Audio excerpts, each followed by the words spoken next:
Heyo, everybody. Welcome. Welcome. Hi, you're welcome. Thank you. You are also welcome. And you too, welcome. Are. Hi. Yes.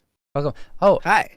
we've got with us some great people. I see Moonlit, August, Kendra, Mato, and even Mianglios. You guys are amazing, and I love you all. And it's a great day today because today is the day that we get to do a Don't Worry Wednesday. Sorry we missed. Nyansai too. Perfect. We missed last week's, so this week, we'll just be going twice as hard. We're just gonna, from this moment on, we're gonna be speaking twice as fast. So if you're on double speed, you're gonna have double time, a real hard time actually. What I'm trying to say is listening to what we're trying to say. So. I'm so confused. If you're listening to double time right now, it's gonna be really hard to hear because you're listening in double time, and that's quadruple time. Wow. Welcome to Don't Worry Wednesday. This is the show where we talk about whatever's on your mind, problems you're having, whatever it is. Okay, I don't think I can keep that up. My mind doesn't go fast enough. You're right. My mind is too slow. What? Your mind doesn't need to keep up with your mouth. Like your mouth can just go, man. Oh wow. Like that? Yeah. Yep. TTS Ryan in your nightmares and double time Ryan is my reality. Oh no. TTS during our streams, I sometimes read out comments that are special with pretending to be Microsoft Sam. Oh yes. Yeah. Okay. Yeah. That's TTS Ryan. Yeah, TTS stands for what is that? Microsoft Sam. Text to speech. Yeah, text to speech. Text to speech Ryan. Yeah. Yeah. Sounds like you have chosen Microsoft Sam for your Windows default voice. Yeah. You are too good at that, man. Yeah, it's text to speech. TTS Ryan in my nightmares and double time Ryan in my reality. I don't even know how to simulate that. There you go. There's your text to speech, Ryan. Wow. Yeah. I'm impressed. That's very impressive. Uh-huh. It's crazy. Yeah. Mm-hmm. The old time robots that didn't sound like humans but kind of tried. Mm-hmm. Anyways, yeah. Welcome to Don't Worry Wednesday. This is the show where we talk about the problems that you guys are going through. And if you want to leave a topic for us, go to don'tworrywednesday.com. Very easy. Don'tworrywednesday.com is the name of the show. Fill it out, and yeah, you'll be on your way. We have quite a few quite a few topics that have come in since last time we streamed, and 3 of them are urgent. And unfortunately, last week we weren't there, and I think all 3 of those were posted before last week's Don't Worry Wednesday. No? Yes, they all were. They were all posted last year. They're all posted last year. Yeah. They're all from a year ago. So we've got really old topics from a year ago now, and we should get to them. So, yeah, I don't want to spend too much time not doing the topic, but I do want to ask, how are you doing, Joe? I'm fantastic. How are you? Star of our show. Yeah, awesome. I'm doing great. Thank you. I'm not the star, though. I'm the host. You're the star. You're the star. I'm the star and the host? And the host. That's a lot of all of the above. Dang, that's a lot of responsibility. Yeah. I mean, yeah. Mm-hmm. You can handle it. You just be fine. Yeah, that's true. Only because you said so. It becomes reality. Embrace the awkward, Ryan. That's right. That's what you got to do. Mm-hmm. You're right. Well, for anyone who's wondering why Joe sounds like a stranger today, Joe is currently plagued with a sickness. Well, the aftermath of a sickness. Yeah. I'm not sick anymore. Mm-hmm. I'm just dealing with the garbage that is left over. I'm pretty sure it was COVID, actually. I was about to. Always fun. Yeah, if anyone here is worried about the contagion, don't worry. You and your computer will be safe. You will not get any viruses. It's COVID, Right. which means you're fine. You're not going to get a virus from me. You're not You gonna might get get a yeah. virus from some of those. Like you got to be careful what websites you visit because you might get viruses. Yeah, some websites Yeah. have have website COVID. So yeah, you want to stay away from that. Website COVID. Yeah. Don't get website COVID. Mm-hmm. Don't eat honey or thick sugar stuff or acidic stuff like juice. Oh yeah, absolutely. Really? Mm-hmm. Unless you want your throat to hate you more. That's right. Okay. What about if I breathe paint fumes? Are they small particles that could get trapped inside your the rugged, open, wounded throat that you have? Probably. Then probably. I mean, they're pretty toxic, right? Like they're pretty toxic. Yeah, they're pretty toxic. Pretty toxic. Yeah. That might be that paint fume is gonna go into your blood. Oh yeah, my gosh! So you'll be and then fine. I'm gonna bleed paint. Bleed paint. That's why it's red. That makes sense because it was weird. Like this is probably too much information and kind of gross, but like for a while I was like coughing and like coughing scabs. Oh wow. Up. Yeah. Like it was crazy, man. Like I'm like, what is this? And it's like I'm spitting out scabs from coughing. Oh my gosh. Wow. Yeah, no wonder you sound like. But maybe it's paint fumes. Yeah. Okay. Because we were also doing that. Like we had to we were making like samples of all of our colors, the stain colors and stuff like that. And so we're like doing all this stuff. It's like 45 different colors or something like that. So we're sitting there for like 2 days, just over these cans of stain, right? And just it's crazy. If I don't wear a mask whilst painting, you're gonna be so angry. Well, I wasn't spraying paint. But the paint was still in the air. I mean, it was there, but I wasn't spraying it without a mask on. Right. Same thing. It's not the same thing. Spraying is with a spray gun and then using a rag, and wiping it, The spray gun definitely does get more into the air. That is true. Yeah. Yes. One of the masks is not to inhale fumes. Yeah. Fine. Okay. I'll wear a mask. Good job. Good choices. Good choices. Yeah. Yeah. If your throat is that damaged, I would highly suggest don't eat. Like don't drink honey or honey water or anything like that. Anything that's a syrup, because syrups are basically a paste or just actually a bunch of tiny microsolids that they will work their way into your flesh and get stuck there, and then your flesh will heal over them, and then when that happens, you won't have full control of your voice until they. But I'm not breathing the honey. Oh no, it's going through. It's going into my esophagus, not my trachea. Oh, well, I don't know what's damaged. Is it your trachea or is it your esophagus? I don't know. Okay. Usually, like if I get a strep throat or something, it's usually my throat, right? But that's a strep throat. But COVID, I'm not sure. Well, and that's up higher. That's supposed to be strep. Strep is usually up higher before they split, right? Yeah. So yeah. like That's it's true. like it all is affected, right? That's true. That's so true. I don't know. Yeah, and COVID is supposed to be more in the lungs, right?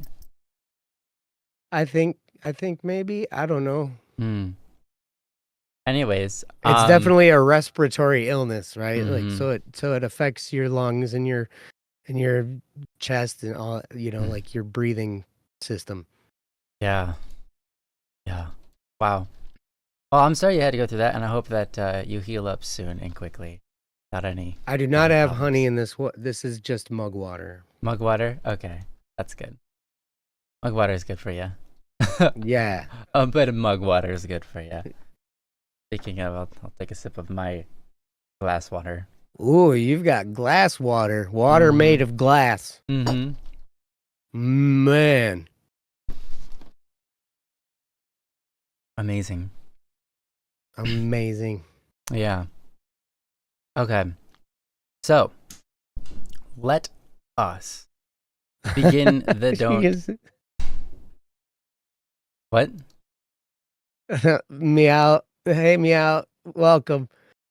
You can see the time in the growth of my beard. Oh, yes. yes. It's getting bigger. It's having a mind of its own now. Mm-hmm. Pretty fun. Yeah. And I think it's kind of like a symbiote. Like it's affecting me. Mm-hmm. It's affecting my attitude and Ooh. everything. Yeah. Wow. It's changing who you are. Exactly. Yep. It's yeah. Wow. Well, it is like really close to your brain, so it makes sense. Right. Mm-hmm. Yeah. Makes sense. All right. Well, let's jump into the show. Once again, I should say the disclaimer, we are not professional psychologists, psychiatrists, or anything along those lines, but we attempt to be a friend that walks along the path with you, just sharing some perspectives, some thoughts, and our experiences with you, and hoping that it helps. If you want to submit a topic, go to don'tworrywednesday.com, and we will be sure to do them, whether it be this week or another week in the future. But we've got 3 this week that are urgent. It might even be late. So we'll find out. And we'll give it our best. So the first one, we'll just do them in order. Okay. First one is from everyone. No, yes, it is. It is from everyone. And it's from everyone. Oh, don't worry. Everyone wants to know. Mm-hmm. Wow. From everyone. Incredible. Wow. Well, okay. Let me quickly switch this up. Uh-oh. Oh. You got to switch it up. Stop. Oh. Okay. There we go. All right. So I'm going to go ahead and throw this topic on the screen for you guys so you can enjoy it. It's quite short, but I'll read it. And this is from everyone, and it is titled Don't Worry Wednesday Topics. It reads as follows. How do I submit a topic to Don't Worry Wednesday? How do I submit a topic to Don't Worry Wednesday? That is a marvelous question. I think this is going to be a short one, luckily. But you know what? This is the thing. Very simple. Go to don'tworrywednesday.com, and I'll put it in the chat for you. It's don'tworrywednesday.com, and I'll even throw on the HTTPS in front of it so that you can. Dude, you are like going above and beyond. Boom. Look at that. Look at, it's so beautiful. And you can even put www in front of it if you want. I'm clicking it. Oh, Meowlido put one in there too. Wow, Meowlido. I'm going to click the link. Look at that. Look at that beauty. It goes to the website. Now, you know what? I'm going to click Meow's link. Make sure that works. Oh my gosh. It's the same. Dang. The same thing. It goes to the same place. That's amazing. And then there's a big purple button in the middle of the screen. Yeah, and it says submit a topic. Boom. You start by pressing that button. You can put in your name, you can put anonymous, you can put anything you want for your name, which is great. It allows you to reserve your anonymity or help us know who you are so that if there's several stories, we can keep track and understand. Or you can, submit your username or your real name. It doesn't matter. Then after that, you've got your question or topic. So right in that little box, second box there, you can type in what you'd like to submit for us to read. Very simple. Guys, with us so far, you guys are doing great. Third question is this urgent or time sensitive? And this one is what you click if it's urgent or time sensitive. You say yes, it will mark it for us so we know which ones to read first. If you say no, it'll help us by not having to feel like it's urgent. Yeah. The next box asks, do you want to be present while the topic is discussed? Which helps us to know whether we should wait until we see your name in the chat before we read it, or just read it whenever. Number 5 is, are you a human? You're going to have to answer yes, which in parentheses says this is the correct answer. That is yes. If you say no or maybe, we will not get your topic. Guaranteed. All right? This is for bot prevention. We can guarantee that. Yeah. There are very few guarantees in life. Yes, that's true. That is a guarantee. That is a guarantee. Can safely make that if you choose not human or maybe human, then we won't get the topic. Yeah. There you go. And that's pretty much all of it. I think you can press submit after that, and it might ask you a little gotcha. In the gotcha, you just type DWW, all caps. Just like the name of the show. And then you're on your way. You've done it. You've completed, actually. You're not just on your way. You have completed your way, and we will. Thank you for advertising. Thank you for asking so that we can advertise even more. Don'tWorryWednesday.com. Very simple to submit a topic. Very quick. Very easy. Doesn't take long. Yes. Beautiful. Anything you want to add to that, Joe? No, you handled it very well. I will add this, that I just figured out that I can, I changed one of the little emote things to the like when you hit the heart and all the little hearts come up and stuff. Yeah. You can change those to whatever you want. And so, I got the dab going, man. Oh, wow. I can see that. Yeah, the dab exists for all of us now. Oh, really? Yeah, somehow that happened. Wait, so you can choose the dab now? Well, yeah, because you changed it. I guess now the dab is a button I can press. That's neat. Everyone's no way. Dabbing. That's cool. All right, everybody dab. All right. And we love the dab. My heart goes out to you and your cat. Oh, man. Wait, something happened to someone's cat? Oh, yeah, Kendra says, hey, could you keep my cat Critter in your prayers? He hasn't been eating or drinking for the past 2 days and never misses a meal. He just wants to sleep. He is 13 years old. Yes. 13. Wow. That's tough. Yeah. I mean, that's, that's getting up there in cat years.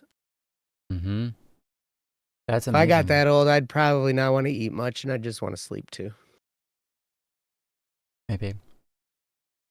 I don't know. But, yeah. Prayers for you guys for sure. Yeah. Especially if you've had this cat for that long, the whole time, this cat's whole life, that becomes a part of your family. Oh yeah. That's pretty significant. Yeah. Blessings to you and your cat, and all the cats, and all of God's beautiful animals.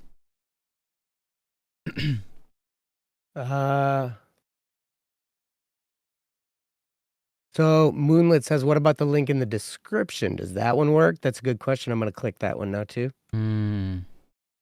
Yep. Dang. Wow. There's one in the description, guys. Yeah. Wow. I just clicked it and it worked. That's amazing. I didn't know there was one in the description. Really useful. Yeah. That makes it easy. Great. Well, thank you again, whoever submitted that. Everybody, I guess. Thank you, everybody. That was nice of you. Everyone wanted to know. Yes. You guys are great. Let's move on to the next one. We got 3 urgent ones. Best if we can get them out of the way. Let's do it. Perfect. I am going to put this one on the screen for you guys as well. This one is from Anon. Sorry, took a while to find it. This one was submitted by Anon, and it is titled People Skills. It reads as follows. How can I find things I like about people to get better at interacting with others? It's difficult, not because I don't like people, but because I don't usually focus on or retain information on things I like in general. Information on things I like in general. I often come across as dismissive and am really bad at complimenting people. I feel like my standards are too high. Like maybe people need to be extraordinary for me to compliment them genuinely. How can I view others more humbly? I'd like advice, especially when it comes to validating, valuing, and noticing people's efforts more. I try really hard to be kind, to the point where I abandon parts of myself. It's so difficult for me to not offend people or hurt people's feelings in just normal interactions. I've also tried silencing myself as much as possible, but even then, people feel ignored, which upsets them. I'm constantly stressed when interacting with others, which doesn't help. I truly feel like I can't be myself around anyone. From Anonymous. All right. Yeah, that is a troubling one for sure. Not easy to deal with. So hopefully we can do our best to give you our best and make the best path forward for you. Yeah. I think that, when I was growing up, I had a lot of problems with this as well. I didn't have any good examples either. Really. I mean, my mom was a realtor. She would probably have been a good example, but I wasn't around her enough to take up her human interaction skills because I never really got to see her interact with many people, and she was always working. So my main influence was my brother, and he was of a certain personality type that didn't really lend itself to good communications or, at the time. He's much better now, but at the time, we're all like, we had no idea how to do people skills or what they even were or anything, or that they were even something that you could get better at. We just thought some people are good and some people are bad. And so anyways, all that is to say, this is definitely something that I have in part struggled with in different ways. Maybe not necessarily the same way that you're struggling with them, but maybe in some ways that is the same. And I think all of us, the very fact that you're asking this question, you recognize that it is a skill that you can attain, and you're looking for help on it and advice in the idea that growth is possible, because it is, and that's awesome. And so you're already in the right spot. But hopefully we can help with something and move that forward. But there's a lot here to kind of digest, and a lot of different things you've given us that we can talk about and work on. Or you can work on them, because we're not actually the ones working on them, right? It's more your side than ours. But a number of things that are worth talking about, from how you see people, the values, how high someone has to be to be appreciated, or just the I don't know. There's just a lot of different aspects to this. So I'm going to give it over to Joe and see what he picks up on and wants to talk about. Well, I appreciate that, Ryan. And Anonymous, thank you very much for the topic. It's an important one because as we go through our lives, our interactions with others are going to play a big part. Shape how our lives go. What we do, absolutely. So this is important to, get a handle on and to at least do your best. Now, here's the thing. Some people are naturally predisposed to be, outgoing, to be around people, to, do all that kind of stuff. I am not. I'm an introvert. My personality is very introverted. And so I'd just as soon sit by myself and not talk to people, and do things on my own and whatever. But that doesn't mean that, I don't, I'm still a human. And so even introverts crave human interaction, and it's something we need to survive, right? Because we need to get things in order to survive. We got to go get stuff, right? Hey, Baka, welcome. It's good to see you. So anyway, It took me a long time to figure this stuff out. Like, I did not have very good people skills for a long, long time. And I was probably overly critical of people. I'm a perfectionist at heart as well. So I always kind of look at myself with this perfectionist view, and I'm sure that came across as I'm talking to other people as well. And so it probably came across as judgmental and, maybe standoffish at times, but it can be really a challenge. And so one of the things that's kind of a trick in all this is we have to kind of learn how to not think about how we're interacting with people. Because while Anonymous, I applaud you for noticing this stuff about you and that this is something you want to fix. But when you're in an interaction with another person, to have, your mind on thinking, oh my gosh, how am I doing at this? Am I doing okay? How's my interaction with this person going?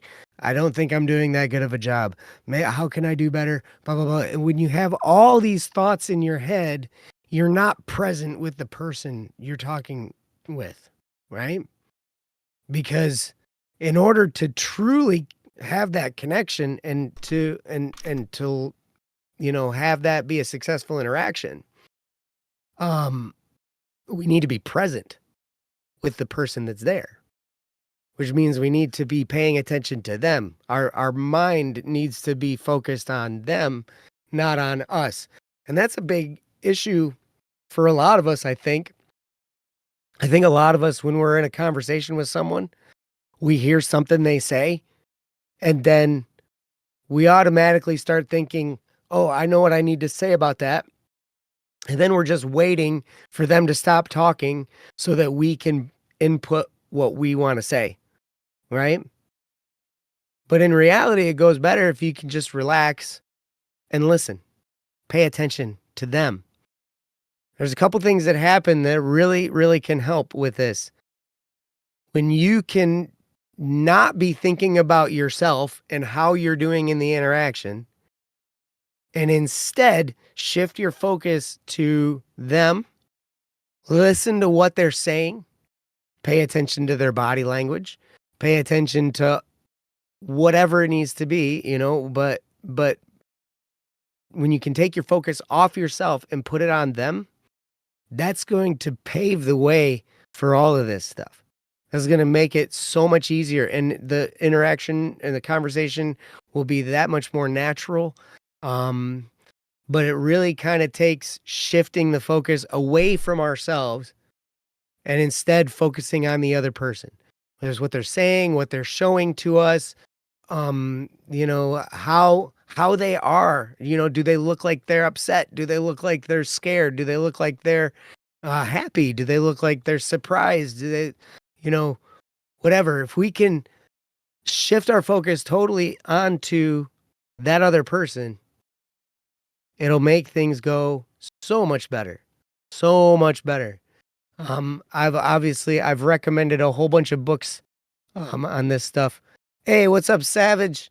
How you doing, buddy? He called me father. Father. What's going on? Yep. Let's see, where was I? Oh, books on doing this, because these are skills. Mm-hmm. People skills. This isn't, like sometimes people have that natural tendency to get along with people, but that doesn't mean they have good people skills. Sometimes the outgoing and the life of the party types, they can still lack people skills because they're still thinking about themselves and they're thinking about how they're contributing to the conversation and they're wrapped up into themselves in the whole thing, when really, if we can take our focus off ourselves and focus on the other person, that's going to make things better. However, How to Win Friends and Influence People by Dale Carnegie was a really good book. that helps with this. And how to have confidence and power in dealing with people by Les Giblin. That one really, really took the cake for me as far as learning about people's skills and how to interact. Was the best way to really be the type of person that people want to be around, that people enjoy having a conversation with. Because if you do this right, they won't think, there are two ways things can go a lot of times, You can either have a person think, oh my gosh, they will think that you are the most amazing person in the world, right? But a better way for this to go is for you to help them think that they are the most amazing person in the world, right? Because it's not how people feel about you that matters. It's how you make people feel about themselves that matters the most. And so the better you can do at, stopping the looking at yourself thing and then instead pay attention to the other person, really listen. And listen, as I remember guys saying one time, listen to others as if you're digging for gold. Mm-hmm. Because you're trying to find, you're listening intently. And you're listening for the things they say, not just so you can respond, but so you can learn about them and so you can find out more about them. That type of attitude, that type of shift in your mind is going to take you so far in human interactions. And it will fix a lot of the anxiety that you might be feeling as far as social anxiety is a real thing. But a lot of that is wrapped up into, how am I appearing in this? What do they think about me while I'm talking to them? And that creates so much anxiety. And the best thing we can do is totally take our focus off of ourselves and instead really, really pay attention to them and what they're saying. And that is going to help things go super duper a long way. As far as finding things you like about other people, one of the things that I did was I just made up my mind to like them for something. I was going to find something. Sometimes you have to be intentional about these things. And so you think, okay, I'm going to find something I like about this person. No matter how crazy they might be, I'm going to find something I like about them. Because everybody has something. Mm-hmm. Probably everybody that you know has something that you don't like about them. But they also probably have a bunch of stuff that you do like or that you would like if you paid attention and found that stuff out. So sometimes it's a simple attitude shift. Sometimes we're so focused on finding the things we don't like that we totally miss so many things that we might like. And that might be just an attitude issue. So instead of sitting there and being all bound up and tightened up and anxious and all that kind of stuff, focused on ourselves, or then focused on what we don't like, focused on the things that we're nitpicky about, focused on all the stuff that's going wrong and all the things that, oh my gosh, maybe it's a self-esteem thing. Maybe we want to figure out ways that we're better than that other person. And so we it's kind of a natural human thing. We want to one-up other people. We want to be better. We want to be the best, maybe, right? But if we can just relax, take a step back, what's great about that? Because then you don't have anything to prove. You don't have to prove that you're better. You don't have to think about, oh my gosh, I'm better. Sometimes you can just think, oh my gosh, look at how much better they are at this than me. And that's really impressive. I'll tell you, Ryan does this so well. He is so good at turning the spotlight back onto the person he's talking to. Like he can act completely selfless in a conversation because he's so well focused on the other person. and he has a good attitude. So he's looking for things that he likes in them. And then he will tell you the things that he likes about you. And when you do that, man, people won't want to leave. Mm. You know, you're going to end up with lots of friends that want you to be around them just because you make them feel good about themselves. And that's really the premise in the how to have confidence and power in dealing with people. Mm. It's about working with human nature. And the more we can accept people where they're at, find something in them to approve of, and then appreciate that as the 3A principle: accept, approve, and appreciate. And if you can accept someone, which you can, you can. You may not believe you can, but you can. And then in there, you can find something you approve of, even if it's just a little thing. You can find something and then point it out to them. I'm telling you, that goes so far. Mm. And your whole outlook on people around you changes. And instead of thinking, well, that person's got this going on, this person's got this going on, and blah, blah, blah, blah, blah, and we're nitpicking and picking people apart and whatnot. Instead, we can start thinking, oh my gosh, what an abundance of good people I have around me.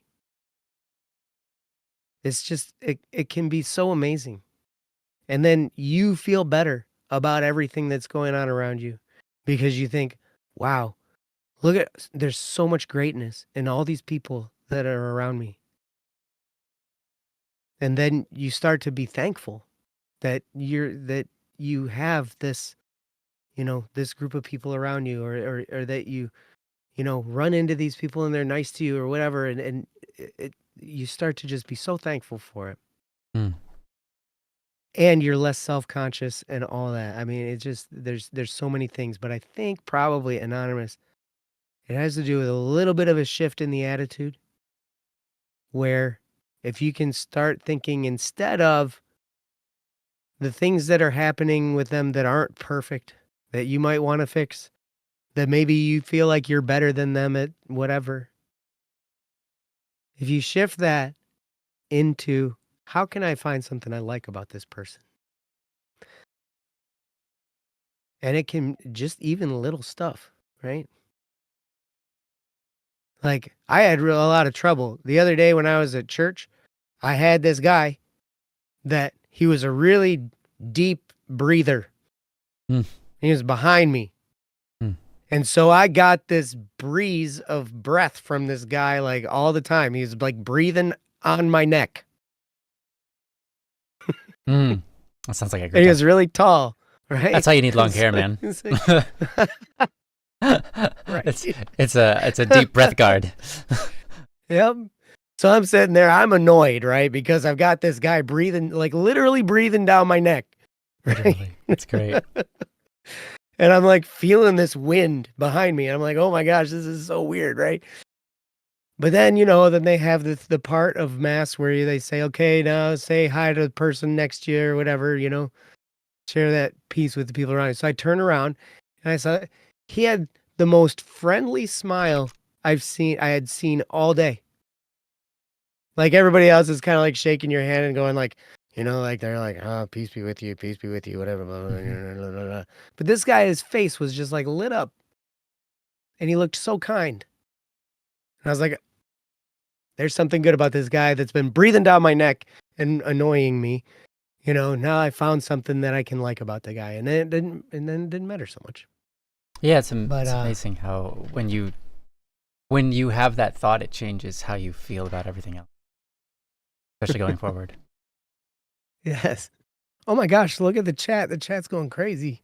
Holy cow. Anyway, that's what I got, at least for now. So I'm going to turn it back over to Ryan. Yeah. Thank you, Ellie. It's nice to see you. Mm-hmm. It is nice to see you. Yeah, we got some. Am I okay? My voice is raspy. Yeah, but sick. I'm still getting over it. Alaskan Joe. Yes. I'm telling you, the beard, it's got a mind of its own. It's crazy. Yeah.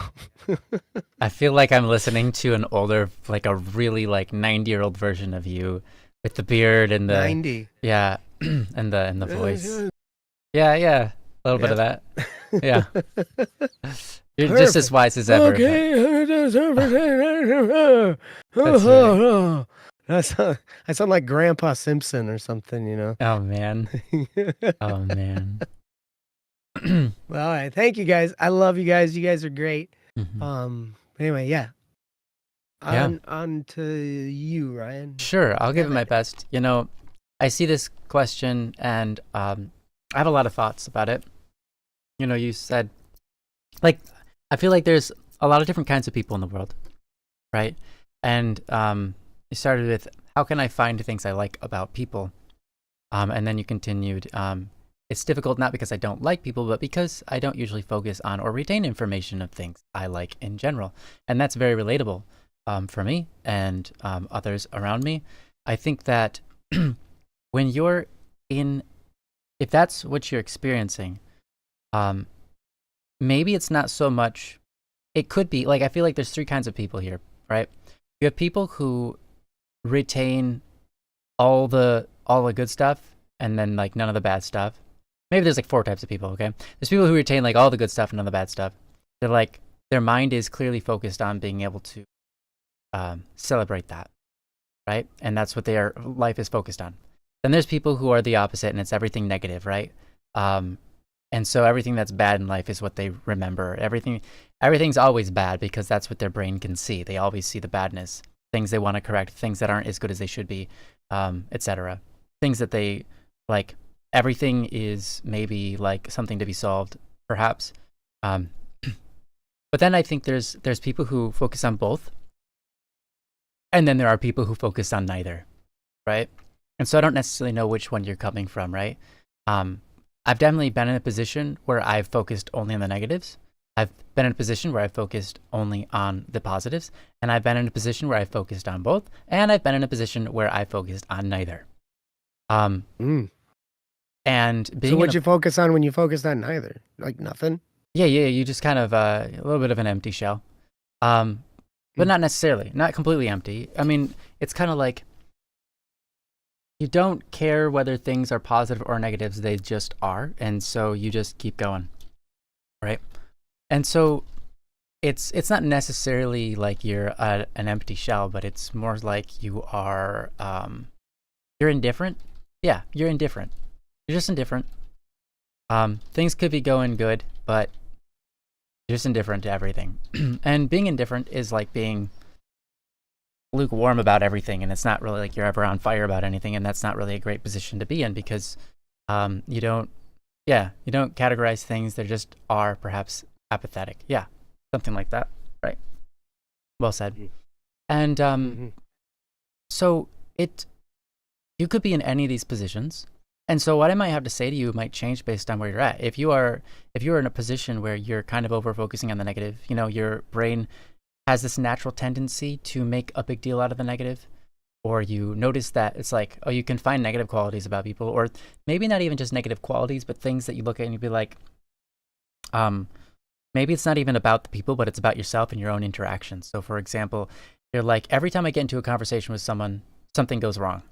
Okay, that's a negative perspective. That's a negative assumption, right? And so you're assuming negative things about the conversation that hasn't even happened yet. And that becomes very stressful while you're in it because you're just waiting for the negative to happen. You're waiting for them to misunderstand you. You know that they're going to misunderstand you. Things like that, right? And maybe that's a bit on the side of what that would cause stress because you are in a position where you're anticipating the negative and you're just waiting for it to happen.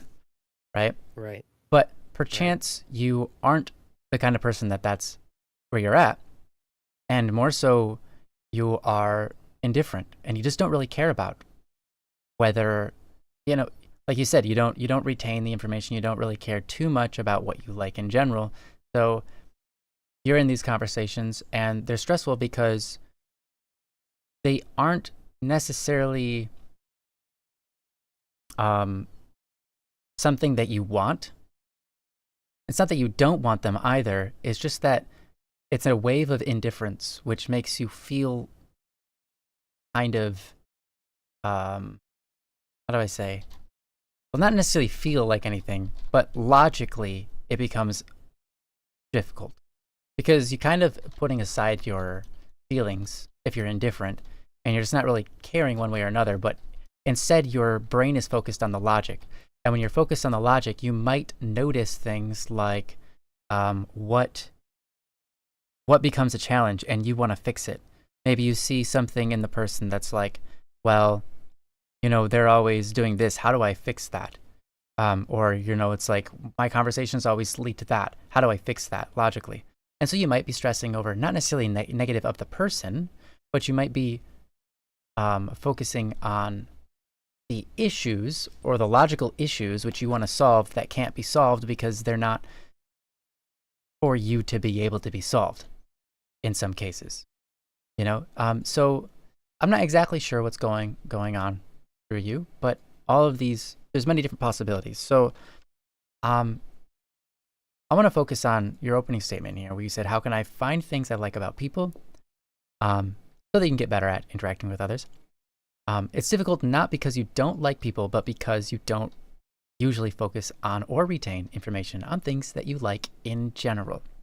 And so this is what I would suggest for that. Because if you can get this part right, I think your intuition that if you solve that part, maybe the rest will fall into order. And maybe you're right. Maybe you're right about that. Joe, everything Joe said was great. And I think it stems from a desire to want things to go well, right? And also, Joe has this thing where he just says over and over in his head, I love you, I love you, I love you, before you have a conversation with somebody. So that I love you is what comes out of him, right? It's a focus on the person, and it's a focus on what's good in them and what you want to increase in them. So I think it's a really good practice. If you can enter into, it's not just enter into your conversations with people, it's enter into your life with a more open eye to the good around you. See, when you love something, you want the best for it, right? If you have someone that you love, you look at them and you're like, I want joy for them. I want happiness for them. I want the best for them. I want them to thrive. I want them to succeed. I want them, you have these thoughts like that. Maybe you want to be near them. You want to be with them because you just love them and you have a desire for them. And it's not necessarily a desire for self, it's a desire for them and the joy that you want to be a part of and be in that relationship and increase it, right? It's a beautiful thing. Okay. All around you in life are things that are worth loving. And Joe was talking about having the attitude shift of finding, like saying, I will find something good about this person. And then latching onto that. And I think you got to kind of do that with the life around you. Say, I will find something good about this. I will find something I like. And then latch onto it. And it can be hard when you're in a position where you never latch onto those things. Maybe you're indifferent or maybe you're just habitually negative or whatever. Either way, it's fine. We've all been there. Or I've been to all those places. And I think if you can have a love for love, have a love for goodness in the world, right? And then take it to the next level where you are, where you spend time shifting your attitude towards them. Because you might be in a position where it's like, well, I really like and love all of these things about the world and they're great. It's like, but it doesn't impact you. So make it impact you. How do you make something impact you? You spend time thinking about it, reflecting on it. You spend time, maybe you write it down. You spend time in your life training your subconscious mind to value and interact and remember, right? So if you can spend time in your daily life intentionally devoting your thought and your action towards whatever you can find that you like, that you enjoy about the world, that makes you feel good, or even if it's not even a feeling, you just see the logic behind it and you're like, I like that logic. That's sound logic. That's reasonable. I see truth in that, and truth is exciting. Truth is good, right? You can see those things. You find those things, latch onto them for a long moment. And by that, I mean literally delve into it with your mind and celebrate it. Delve it into your actions and celebrate it. How do you celebrate it? There's a lot of different ways to celebrate it. The first thing is attitude. The first element to celebration is attitude. Okay, you rejoice in the goodness that it is, right? Rejoice in it. Like, be happy that it exists, and be grateful, be thankful that it exists, right? Those kinds of feelings, right? Second part, find a way to celebrate it in action. Maybe that means cook up a yummy meal and enjoy it. Make a yummy drink and enjoy it, right? Those are great basics. They're great. Another one might be take a journal with you. Start talking about it in your journal. Another one might be create something in your head, even if you're just thoughts about the subject. Delve into it more. One way of celebrating something is to dig into it deeper, right? If you're celebrating a person, what do? You dig into the person deeper. I don't mean physically dig in, but I mean like you talk with them, you celebrate them, you rejoice in their victories, and you do that sort of thing, right? So that's an attitude shift that Joe was talking about. And I think if you can get yourself there and active in that, your brain over time will start emulating that naturally. And that emulation, that natural tick, that natural, I'm thinking too much code. One thing after another, right? The stream, the way that it flows, your brain will naturally start to do these things you want to do, which is find things you like about people and find things you like about the world in general and retain the information and let it affect you in a positive way. Okay? Here's one more thing I want to say on this. And that is, if you and Joe was talking about this too, but if you can get your mind when you're talking to someone to stop thinking about the troubles that could happen, maybe the misunderstandings that you're stressed about, or the different things that you don't like about the person, the ways you think the conversation will go wrong, you can get your mind off of that. And if you can't, doesn't matter. Either way, I implore you to do this one thing. And it's something that Joe basically already said, which is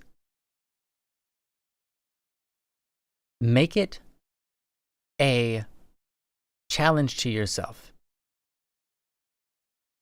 to first find something amidst all the problems that you like about them, that you find is good with them, that you think they're doing right in the world, that you find is an attribute that's worth emulating yourself, an attribute of them that you think is good for them, right? Things like that. Maybe they apply, maybe you notice every once in a while they apply themselves to something and you're like, they do a really good job at that. Maybe it's fashion, maybe it's cooking, maybe it's, how they, I don't know, how they dance, whatever it is, right? How they move. You like, what? I know this is really weird, but when I watch you walk, it's like, it's different than everybody else. And it's a good thing. Like, you walk with like a sense of importance. And I think that's beautiful, right? It could be anything. And here's the thing, the most important part of that is to say it to them. Because when you speak it out, it's doing exactly what I said before. You are now being an active member of this change that you're trying to emulate in yourself. Or you're trying to, not emulate, but get. This change in your subconscious mind that you're trying to have happen, where you can find things you like about people. That happens First, by finding something, actively trying hard as you can. And secondly, saying it genuinely out loud, no matter how awkward or strange it might feel. No matter how, maybe you've known someone for 30 years and you've never said anything like this before. Say it. Because you will never become the person you're thinking you want to be if you don't start being that person. In the end, most of who you are, like as a person, like what your subconscious does for you and so on and so forth, most of that is based on who you're being, how you're acting out into the world. And if you see something that you want to be, you see like, hey, I want to be the kind of person that blah, blah, blah. You pretend to be that person until you are that person. And by pretend, I don't mean pretend to be someone you're not. I don't mean pretend to be someone else. I don't mean that in that sort of way. I mean, you have a best version of yourself that you clearly see is possible. Start acting like that person now. You'll get there. That's how it works, right? And so at first, it's going to be a force. It's going to be a challenge. It's going to be you going out of your way to do it. And it's going to be a really big deal when you perform it live. And it might make you freak out inside. It might make you feel really awkward. It might make you like stressed out even beyond what you stressed out now to actually say those words or whatever, to partake in the act that you want to have more of in this world, right? This types of thoughts might be really difficult to be a participant of that.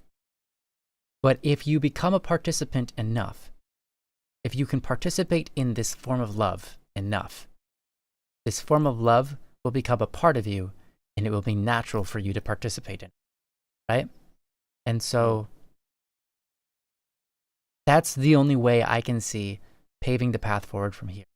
Is you realize I could be better. I could be doing this better. Boom, you're already there. Second, you realize what is it that needs to be better. You've already figured that out. Boom, you're already there. Third, okay, now it comes down to forcing it and practicing it, right? And that's the next step for you, and you can do that. You might be like, it's the hard thing is I never like find things I like, blah, blah, blah. Make it a task at any point in time, especially when you're talking to somebody, be like, but what's the one thing? What I can find something. Okay, what is it? And it might derail you from what they're saying for a moment. You might forget that you're talking to somebody. And for now, that's okay. Because there's a chance that what you have to say next to them about what's beautiful about that person, something that's beautiful about them, and saying it out loud is going to be, well, it's going to be an intense moment in one way or another, but it's going to be something that heightens that relationship regardless, whether that be for a stranger or for someone you've known for your whole life, right? That is going to be worth it, even if for a moment you lose track of the conversation, to find that one good thing. Because eventually you're going to be trained well enough that you won't necessarily need to spend time there. And that stuff will flow out of you naturally, where you'll naturally find the things you like. Because here's what's going to happen. If you do what I'm charging you to do, you will receive a reward that will be a hit of dopamine. Okay? And your brain is going to be happy about that, and it's going to want to do it again. And so when you do it, pre-set up a celebration, regardless of how they respond. Like, let's say, for example, you compliment them and they respond poorly to it. Maybe they think you're insulting them, whatever, right? Doesn't matter. You found something you liked. That's the key. And then you said it, so you participated in it. So your brain is being trained. Okay, regardless of whatever they say, have already set up for you what you're going to do to celebrate the fact that you did that. Why? Because then no matter what, you're going to get the dopamine. You're going to be like, okay, I did it. I said it. Regardless of however that turned out, I'm going to go take a swig of my yummy fruit juice that I have already in my fridge or whatever it is, right? Guava. Oh, guava's great. I love guava juice. Wow. That's good. Yeah, or maybe it's like a candy bar, maybe it's a piece of chocolate, maybe it's this other thing. Maybe it's not a food reward, maybe it's like a I get to, play a video game or whatever it is, right? Enjoy something. Maybe you enjoy doing things for others. So maybe it's like I'll set up like if I do this, if I complete it, now I'll also get to do something for somebody else, and that's going to make me feel good, right? Whatever it is. There's all sorts of different things you can set up for a reward for yourself. But the point is to do the act, celebrate the act, so that you'll want to do the act again and that your mind is compelled to do so.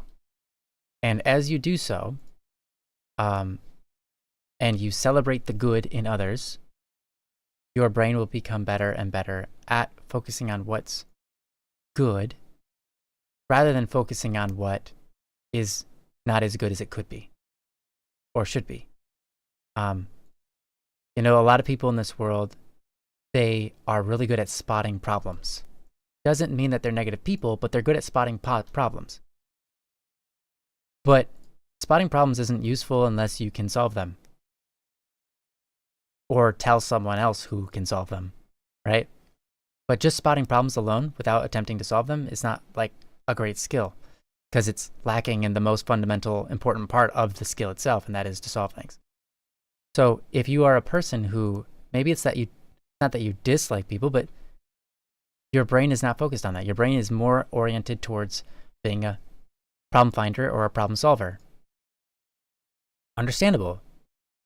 Doesn't mean you can't change the way your brain functions to some degree to employ this in your life more, right?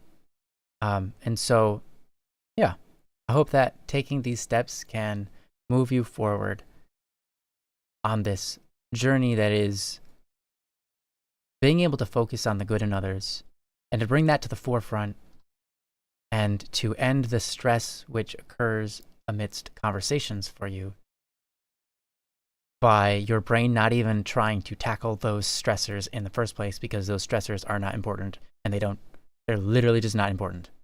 Whatever they are. I can guarantee that. So, yeah. Because the good of a person is far more important than the bad of a person. The good of a person is far more important than the things that can be solved, or the things that could be changed, or the problems that in your relationship with them, or the way that you feel about yourself, or the way you feel about them, or the way you feel about the conversation in general, the relationship, whatever it is. The goodness of the person is more important than all of those. And the goodness of the person is what you're trying to see more. And so, yeah, that just practice, and it can be done. So that's what I got. Joe, do you have anything you'd like to add? One thing in particular, and Ryan, thank you for all of that. That is awesome. And I love how you said the last thing. I mean, you're anonymous. You're already doing a bunch of these steps to move things forward. Mm-hmm. And so then the next thing to do is to practice, right? And to just put these ideas into practice, to try, to do them and to try. And here's the thing. If you're anything like me, you're going to be really bad at it at first. Right. Of course. You're going to really stink at it. Like, I was horrible. I can remember like one of the key principles. There was a guy who was listening to a talk and he was like, yeah, you just say, you ask them a question, hey, what did you do? What do you do? What do you do for a living? And they start talking, or then maybe they go, then you say, well, how'd you get started doing that or whatever, blah, blah, blah, blah, blah. And then they go, and then the next thing you ask them is basically just, oh, really? Why is that? Or you can say, why? Or you can say, really? Why? Or you can say, oh, or you can say, oh, really? And, so you can, you mix match the words. All these things. It's basically, but you're really just drawing them out. And I can remember, like, I started this and I sat down with a friend and I was like, so, it was a friend of mine from high school. I hadn't seen him in forever. And, I was like, hey, how's it going, man? What are you up to these days? And he's like, oh, I'm a cop over at, like, blah, blah, blah, blah, blah, at the college. He was a college cop or whatever. And I was like, how'd you get started in that? He's like, well, I just wanted blah, blah, blah, blah, do this and whatever. And I looked at him and I gave him this really awkward look. And I was just like, why? Oh, no. I was like, I said the words, right? Like I said, but I had the total wrong, total wrong mentality. It was really awkward and weird. So here's the point. The point is, it's okay. It's okay to screw all this up. You're gonna. Okay? And just know that that's part of it. You're gonna mess it up. And that's okay. It's okay. You just try again. You've got as many chances as you choose to have. Because you can go and strike up conversations. I love what was going on in the chat. Haley, it's been forever. Oh my gosh, nice Haley. to see you. But Haley says, I've been on a few flights recently where I've sat by complete strangers. It can feel awkward to strike up a conversation with someone, but if you can step outside that shell, sometimes you'll have great conversations. And the first time when I first read that comment, I thought, I've been on a few fights recently. And I was like, wait, you've been in a few fights. But flights. And here's the thing. People, we would all enjoy a friendly conversation a lot of the time. A friendly conversation can change our whole day. That's true. We might be having a crappy day and everything's going wrong and all this kind of stuff. And you run into somebody and then they ask you about you and they're encouraging to you. And that little conversation where somebody encouraged you or someone was nice to you, that can fix so much. It can turn your whole day around. Here's the thing. Everybody's looking for those experiences, whether consciously they are or subconsciously, we all are. But hardly anybody has the guts to do it. So if you become that person that's willing to at least try, even if you fail and mess it up and stumble all over your words, and then you walk away from there going, oh my gosh, that was a mess. Even when you try, you are still putting yourself in rare air, like in rare company, because most people are afraid to do that, or they're anxious, they have social anxiety, or their mind's all in the wrong spot. And so they're not looking outward, but you have something that everybody craves, that validation, that attention, that encouragement. These are things that every human being craves desperately. And if you can give that to people, oh my gosh, you're going to stand out in these people's memory. You're going to be one of those really special people that they hope they run into again, that they really enjoy talking to. But it's really just, what I think Haley said something else.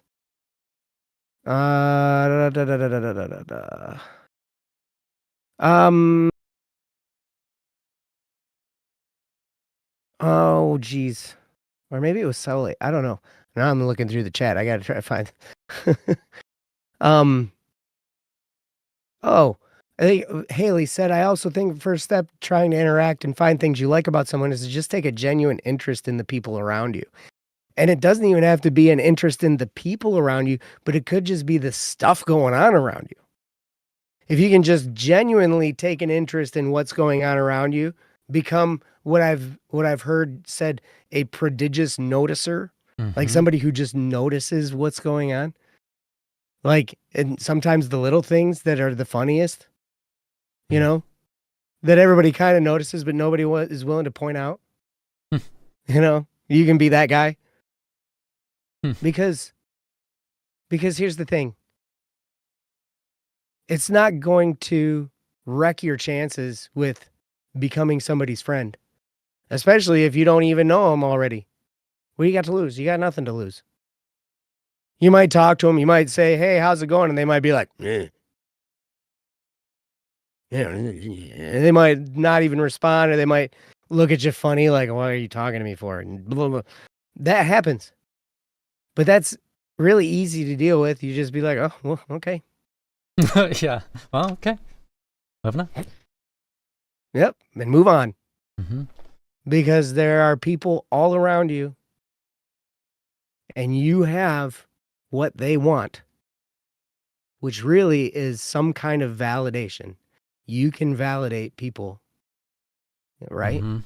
Validation's huge. And it doesn't take much to validate someone. Sometimes it just takes notice them and saying hi and just acknowledging that they exist. Sometimes that's all it takes. And then you can get creative and you can do weird stuff. Like I do weird stuff. Like, like all the doors at every store I ever go into now open automatically when you get close to them, right? Mm-hmm. And so if I'm going up to somebody, if I'm going up to the store and somebody's coming up at the same time, I'll just like step right in front of them, and like the door will open because I stepped in front of it, and then I'll let them go and be like, "Let me get the door for you." This is be goofy, right? Yeah, sure. Because you can totally, the more you just try, whether you fail or not, you have no other option but to get better at it if you keep doing it. True. So when you mess it up, it's okay. It's okay. Just try again. Just try again another time. It doesn't have to be right then and there. Because sometimes you have an interaction and somebody's really like, you run into a Karen or something, and they're just like, they bite your head off and you're like, whoa, what just happened? Maybe take a break. Like I'd take a break for a day or something. Try again some other time. But anyway, that's all I had. So that's it. Yeah. Yeah, I think that's... You're going to mess it up and it's okay. Mm-hmm. Yeah, that's of course okay. Yeah. Yeah, like Joe said. Yep. It's a trial and error sort of thing, and you'll get better over time. You don't expect to be good at it right away. Wait, there's scientific proof that your brain learns from its mistakes? Right. This is scientific. Scientific now. Intense. Oh my. Yeah. Science. I just wanted to say two things. And one, I remember, like Joe was talking about, I remember a time, I haven't done this in a long time now, but I remember like when I started learning people's skills and I started to want to be the kind of person that had good relationships with people. I remember at school, I just started talking to everybody. I just started saying hi, making them feel good, having a good attitude and like approaching them and instilling that good attitude in them and towards them and about them, whatever, right? Even if it was just a single hi, you can say hi in certain ways that really just makes the person feel important. And suddenly I'd walk in and it's just like everybody knew me. Everybody was happy to see me. Everyone was excited to, be around me. People would literally start following me around because they wanted to be with me because they felt good around me and no one else made them feel that great. I'm not saying that's a position you want to be in. I'm just saying it's nice. And it's not nice because you feel important. It's nice because it's like the world rightly ordered to some degree within yourself. It's that those people actually are important. And those people are only clinging to you because they felt important finally. And so they're going to cling to something that's true and good. And you are that goodness that's being presented into the world. And that's a beautiful thing. And that's why people are going to, if you're in that kind of setting, in a public setting where you're talking with a lot of people, that sort of thing happens. Because you're a source of good in the world that they want to experience more. And they want to have that goodness in the world. And that goodness is there.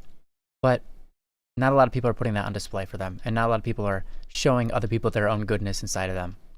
And so it's very natural for people to be attracted to and wanting to be around you, right? And so to be that is a beautiful thing. Because here's the thing. that goodness is already in them, and that goodness is already in you. And you're just shining a light on it. And that's a beautiful thing, right? And so I urge you to continue to try to find those things that you like. Even if it's difficult right now and you've like, I can't find it. Make it a task to do so.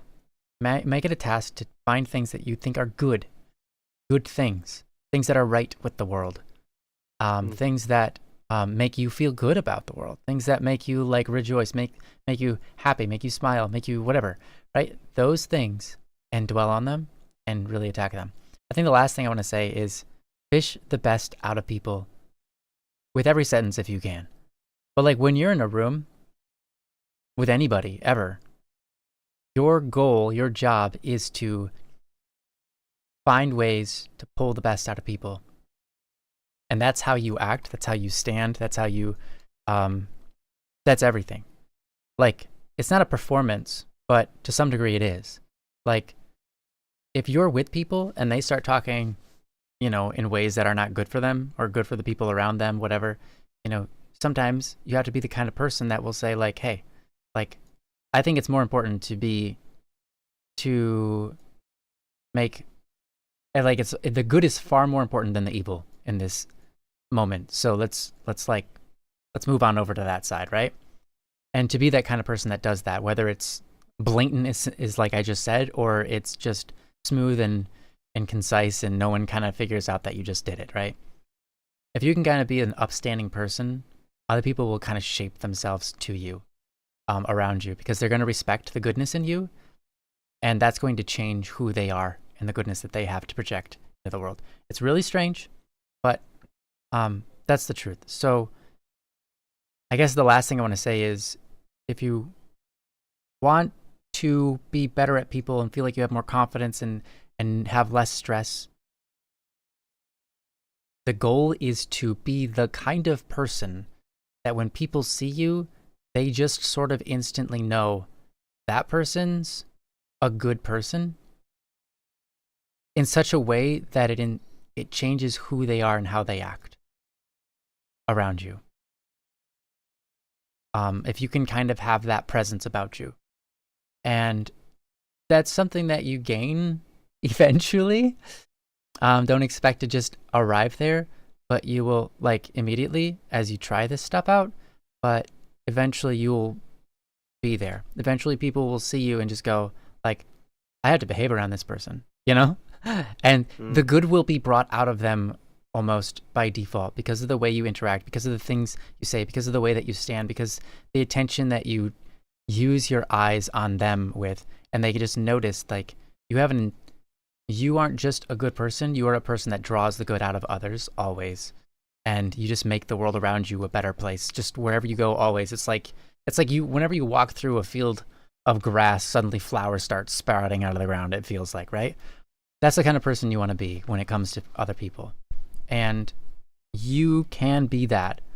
This is one of the steps to becoming that, right?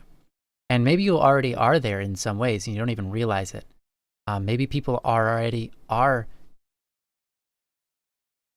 like being changed by you and being made good by you, and the goodness is being brought out of them in stronger form by you. Maybe that's already happening, and you, whether you see it or not, maybe you notice it's happening. Maybe it's already happening, and that's a beautiful thing. And this is just one of those steps that you have to keep trying at to get this even farther and better. So I encourage you to just keep trying. Make it a choice. Make it a challenge and a point to finding the good in others. Like, literally charge yourself with, I am going to find something good about this person right now, and then tell them about it. I'm going to go find something good about that person, then walk up to it and say that thing that I like about them. That's what I did to get started, and I'll tell you what, that's really all I needed to get started, was doing that. I did it about 4 times, and from there it was like easier and easier until it just became like, people no longer stressed me out when I went to go talk to them. The stressors just all went away. Like literally, it was does. like It that. does happen eventually. It happens Mhm. eventually when you do it enough. Yeah. Yeah.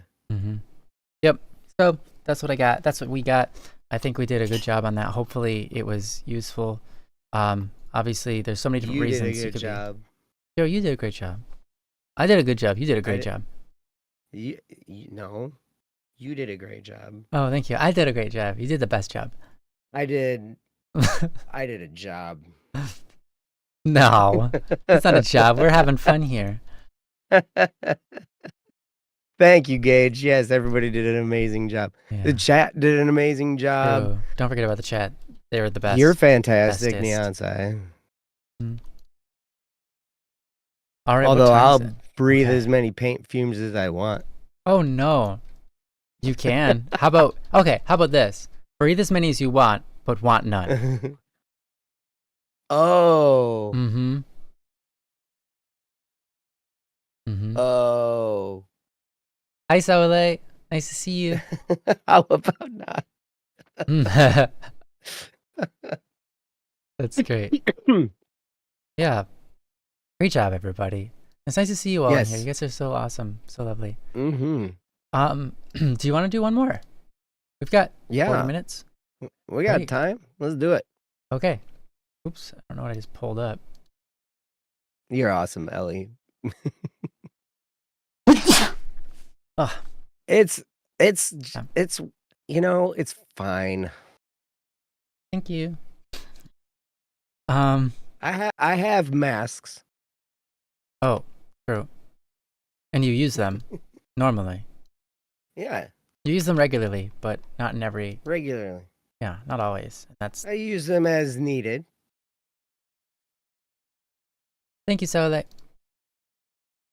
Okay. So, next topic, guys. You guys are doing great today. Yes. And this is our third topic. That's amazing. We're getting 3 done today. That's pretty good. So I'm going to put this on the screen for you guys if you want to read along. This one is from dash line. There's just a dash there. So either they didn't put anything and it auto-generated a dash, or it's submitted by for the anonymous. Blank. Yeah, anonymous, blank, just a dash line. I don't know. But anyways, we're just gonna call it anonymous. Yeah. And yeah. It's titled Birthday Disappointment, and it reads as follows. I don't want to celebrate my birthday. Sorry, I don't want to celebrate me this year. Is that bad? My birthday is coming up. Go figure it'd go like this. I've only really had one good birthday. It was almost a year ago. I went out with my family, had a drink, relaxed, ate good food. But this year, next year just feels awful. My mom wanted to take me to see the new Middle-earth animation for my birthday with my younger sister, who loves animation. I didn't realize how much I could be affected by my mom making a small comment. But she said she wanted to sit next to my sister to see all her reactions. But this was going to be my birthday. And now it's been turned into a day about my sister. I don't want gifts anymore. I don't want a party. I don't want to celebrate. Everyone always jokes about the middle kid energy, of being a substitute, a scapegoat, the weird and overwhelming one. And now I'm starting to accept that this is how life is for me. The middle kid who's just the second point of view. The wicked child who is always emotional and hurt. The child that, as soon as another sibling arrives home, just fades into the background. And that's why I don't want anything to do with my birthday. Why I'm not worth celebrating. Is that a bad thing? Is it so bad to just accept the way everyone sees you? From Anonymous. Wow. That's yeah, that's a very bad feeling right there. That's a really I'm sorry, Anonymous. Yeah, really sad and bad and unfortunate experience. And I'll tell you, not your fault. Obviously not your fault. None of that's your fault. Exactly. I mean, maybe, some things are a matter of perception, but in the end, like I can understand feeling the ways that you're feeling. And I've been in a position where I've been depressed or like just been so against myself or whatever it is, right? Where I don't want a birthday or whatever either. Generally, my birthday is kind of like, I don't care whether we celebrate it or not. I'm just happy to be alive regardless, and I don't put too much of importance on it. And I don't mind if someone doesn't celebrate it. I don't mind if it's forgotten. There's been a year where it was totally forgotten and I was happy about it. I was like, cool. Hey, no one remembered. That's pretty impressive. That's a rare sight. And then, a couple days later, all of a sudden, like everyone remembers and they say stuff and like, that feels good too. But that's a perspective thing. That's just me taking the bright side of everything. And, I kind of trained my mind to do that. And so that's where I'm at with it. But yours is quite different in that you have a negative association with your birthday because of past experiences. And you're not the only one. I've heard some other people go through this thing before. I remember talking to someone a long time ago in my youth who year after year after year, every birthday was a bad experience. I actually was that person. I'm remembering now. I was that person when I was young one time for 5 birthdays in a row. And it was like, I was like my 5th, 6th, 7th, 8th, 9th, and 10th birthday or something. So like birthdays that were kind of important and memorable. I was sick on every one of them. 2 or 3 of them, they had planned vacations to go to Mackinac Island. And so my whole family went without me. I stayed home. Well, my dad's side of the family, I should say. My dad's side of the family all went to celebrate. We had a couple of family members who all celebrated their birthday at the same time. So it wasn't just me. It was me, my cousin, my grandpa, and maybe one other member. And anyways, they all went. They had their little family celebration vacation at Mackinac. They stayed there for like a week. And I stayed home sick with my mom on the couch. And you know what?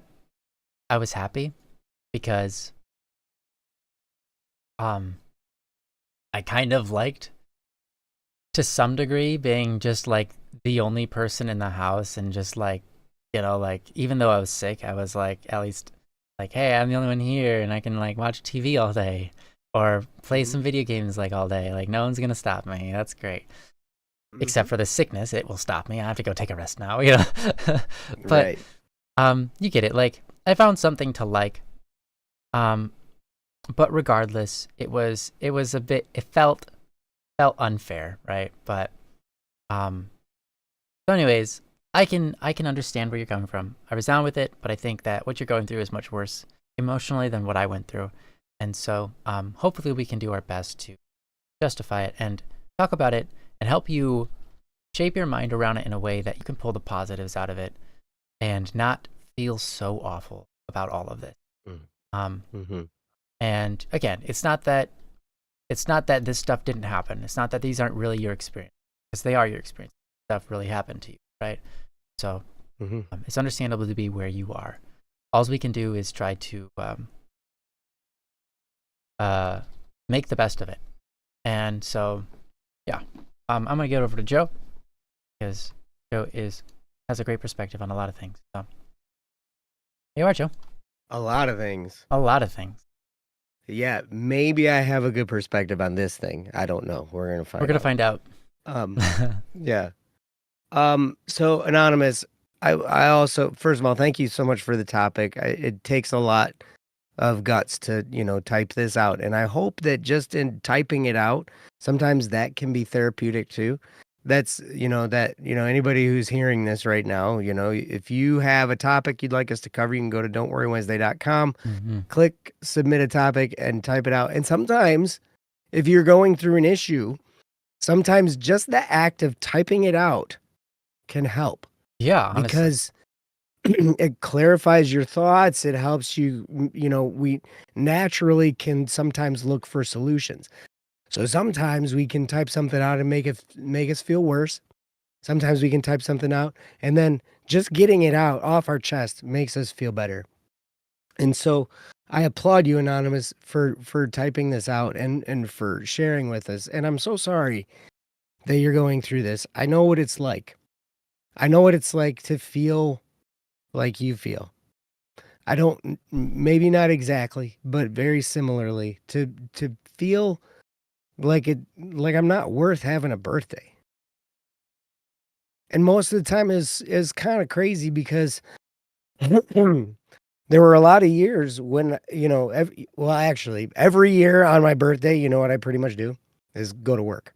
That's pretty much what I do is go to work on my birthday. And there were a lot of years when there were leadership conventions, excuse me, that were scheduled for the weekend that my birthday was going to be on. Mm-hmm. So my birthday was going to be celebrated out of town at some convention. And oh my gosh, like you wouldn't believe how offended there were people in my life that were so offended that on my birthday, I would go somewhere and learn something about myself or learn how to be a better leader, learn how to be better in general. And like, but they were offended because it was like I was supposed to spend my birthday with them. Something like, I don't know, like, but it's my birthday. Like, dude, come on, like, really? So they'd be all mad at me or whatever, and but then you learn some stuff. Sometimes, our environments and just our perspective can make us feel like we're just garbage. And I get the sense, maybe, Anonymous, that you might feel like this now. And I don't know I mean, you talked about the thing with your sister and how, that event where your birthday, it seemed to, then just become all about your sister. I see where you're coming from, how it might feel that way. Neonsai says your mom wanting to see your sister's reaction doesn't mean she doesn't care about you. It's very, very true. It's just that we might get caught up in our way of thinking. You seem to think that you're just going to be this middle child stereotype. But I want you to understand, you're an individual. You're not just a middle child. You're not just a stereotypical anything. And that's one of the things that I see so prevalent in our society these days is we try and group people and label them. And it really makes me mad. And then what happens is these people get grouped up, whether it's the women or the men or the LGBTQ or the, conservatives or the liberals or the whatever and blah, blah, blah, blah, blah. And or different races and all this stuff. And we get people in these little groups and then they're all fighting with each other. Oh, well, I'm part of this group or I have this malady or I have whatever and blah, blah, blah, blah, blah. And so I fit into this group. And so stereotypically I'm this and stereotypically you are that. And it's like you're going to explain somebody's infinite value based on some kind of a group or a qualification. No, forget that. Anonymous, you are an individual. There's nobody been like you before. There's never going to be another person like you in all of human history from here on out. You are you.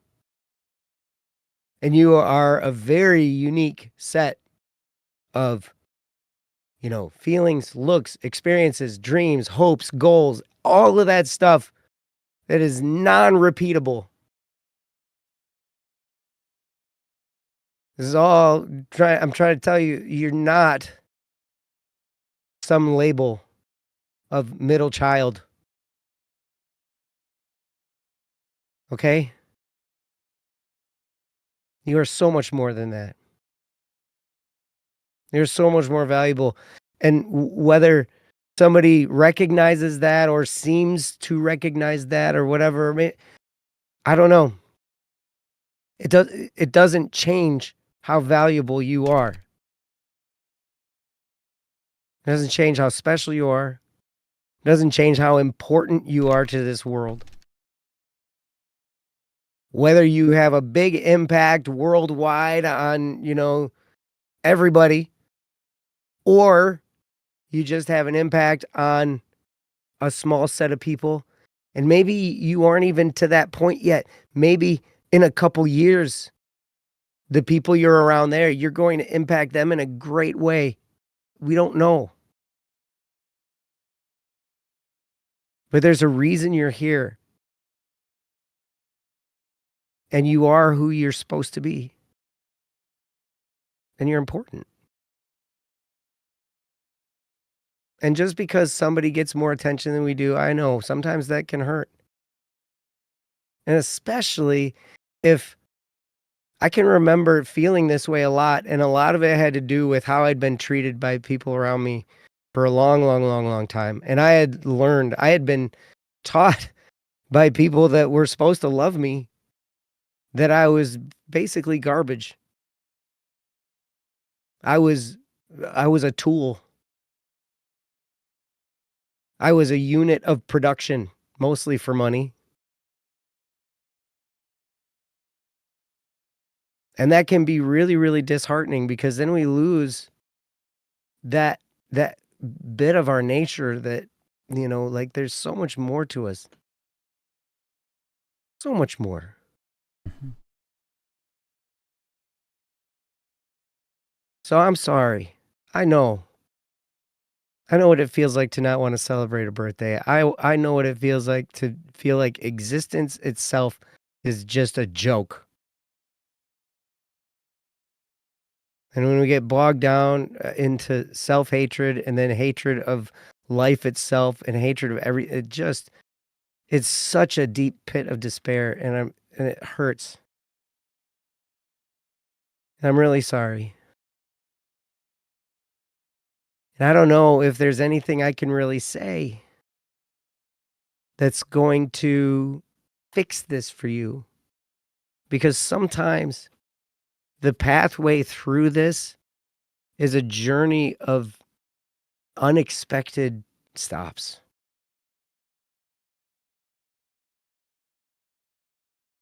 But you are on a journey. And to go through something this deep and this painful, it doesn't seem like it right now, but it is a gift. You won't think of it as a gift until later, when you're through it, and when you're on the other side, and you can look back and you can be like, oh my gosh, I learned so much about myself. I learned so much about the world around me. And there are a lot of things I had to learn. And that's why I went through a lot of this stuff. Okay. And now that I'm on the other side of a lot of this, really, it was crisis after crisis. It was hard and painful, but I'm a lot more solid now. And I'm a lot more, I'll go back to where I started. I really, really, really have a problem with labels and trying to group people up into groups. Like, what? Don't you realize every single person is an individual? Is special in their own way? Not because of the group that they belong to or the different things that they fit into, but because you are you.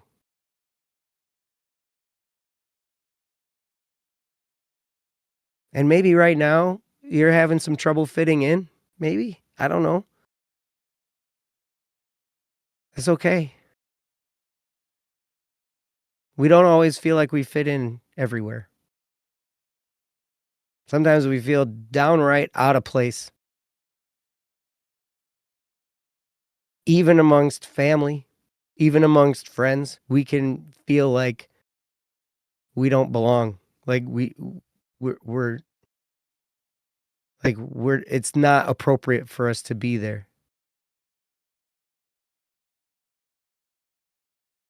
But there is a place you belong. Maybe you haven't found it yet. Maybe you haven't found the place where you will thrive and grow and make a huge impact and feel like you belong. Doing what you really enjoy doing, pursuing something.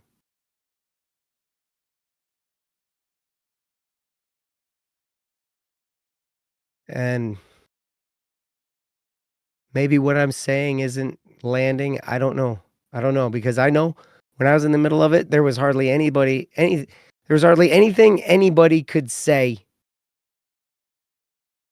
that would make the pain go away and make it feel better, because it was part of a process of growth, and growth is painful. And so maybe you're in a period of growth right now. Maybe you don't understand everything that's happening, and that's okay. A lot of times we don't understand all that's happening in our heads and in our hearts. But I can tell you that it will make sense. There will come a time when this makes sense. When it makes sense that you feel this way. Why would I hurt like this? Why would I be allowed to hurt like this? And maybe it's to toughen you up. Maybe it's to prepare you for something really big in the future, something amazing and outstanding. Part of the reason I went through the stuff I went through was because I had to have all the status and fluff shaved off of me. Right? I had to have all these preconceived notions of what life was and what I was and all this kind of stuff. I had to have all of that just, it had to get pruned off of me. So then I could understand. And then when I look at somebody and I talk to them, I can look into their soul, and there can be something real and a real connection. Because I don't see somebody based on their label. I don't see somebody based on their station in life, based on their job, their level of income, the group that they belong to, the protest march that they're a part of. I don't see anybody as that. I look deeper, and I try and find the real individual inside there that may be really scared and hurt and going through a tough time. And maybe they're, full of themselves and arrogant, but that's just a front, because deep down they're afraid. And when you can learn to look deeper, you see what I see in you, which is a unique individual. So much more than just a middle child, so much more than somebody who's been disregarded on their birthday, so much more than all of that. There's someone there that's worth celebrating. And I'm thankful for you. And so now I've talked for a long time, and I don't know if I've said much of consequence. So I'm going to turn it over to Ryan. And Ryan's going to make this all great, because he's really good at this. I saw the chat going there, but I didn't read any of it. I hope there was. I'm sure there was good stuff going on in the chat. Yeah, of course there was. Oh, yep. Haley talked about the self-love stick. Yeah. A glowing self-love stick. Yeah, I like that. Self-love glow stick. You can cheer yourself on with it. Perfect. Yeah. Right. Honestly, Joe, you did such a great job. I mean, really, really did. And it was beautiful. And I think you nailed so much. I only want to continue with just one little bit, talking about labels. And I think there's a degree in which we label ourselves because it allows us to justify something, right? We can say, there's so many different examples. So I'm just going to use your example. And I'm not trying to say that this is what you are doing, by the way, Anonymous. I'm not. I really am not. I'm just putting it out there as like, this is often the case, just for a general study for everybody. People might be like, I'm a middle child, and that's why life is harder for me. And that's why I experience these things. That's why I am the way I am. And that's why I can't necessarily be held entirely accountable for all these things, right? It puts you in a place where you're able to shed off responsibility and then also point to something why you're awesome, because despite the world being against you, you have succeeded in some ways. And also that your life is harder than most people's. So the fact that you're doing kind of okay, or even just worse than the average person, is okay, right? These are kind of mindsets that we can get into when we take on these roles that define us, which really, in honesty, do not define us very clearly at all. But that's okay. That's not necessarily my point. But again, I'm not saying that that's where you're at. I just think that it's a common, people are happy to label themselves because it puts them in that position, right? But here's the thing. Here's the counterweight to that.